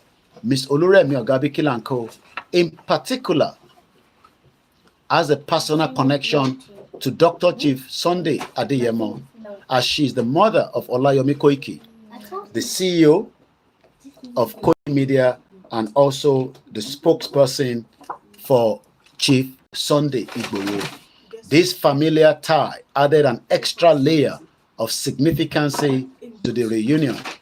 Throughout, I'll be finishing in just less than 5 minutes. You can change it. I'll finish in 5 minutes. Less than that. As soon as I finish this write-up. This is what I'm reading. Throughout the visit, discussion center on love and the future of the Yoruba Nation movement strategies for advancing their cause and their vital role of diaspora in supporting this effort. The visit also served as an opportunity to reaffirm their shared vision and dedication to the cultural aspiration of the Yoruba people. The visit concluded with expression of mutual respect and a renewed commitment to the movement goals. Dr. Chief Sunday Adeyemo, in his remarks, emphasized the importance of solidarity and contribution of the diaspora in the struggle for Yoruba Nation. The reunion of these prominent figures in Benin Republic highlight the enduring strength and unity of the Yoruba Nation movement. It serves as a reminder of the power of shared heritage and collective effort in the pursuit of cultural self-determination. So I really I have to push out now because the house is now needed. I have to come out of the broadcast. What God cannot do does not exist. Shout out to all the Hausas, all the other indigenous people that have joined us, the Biafra, and one day we will all be free. Moki Bishop Adeshina, Olakunle, Moki Mr. Shamsuddin Oladipupo. If I didn't have the time to mention your name, just know that we're all family. Kosiyan Konto Gaju Ikonlo, Bugwa no Ishekono ni Bugwa Jonshi, Triple DRS Samuel Ayomide, Paris TV, Olua Femi Ola Sisola, Tokyo 778, Egbomi the real norm, from Canada to Australia to New Zealand, Godwin Ayola, Silver Badmos, Eitewa Lori Twitter Space, Triple DRS, Babami Sunodu, Adedoyin, Agbeloba. Please remember to continue to support us. We need that.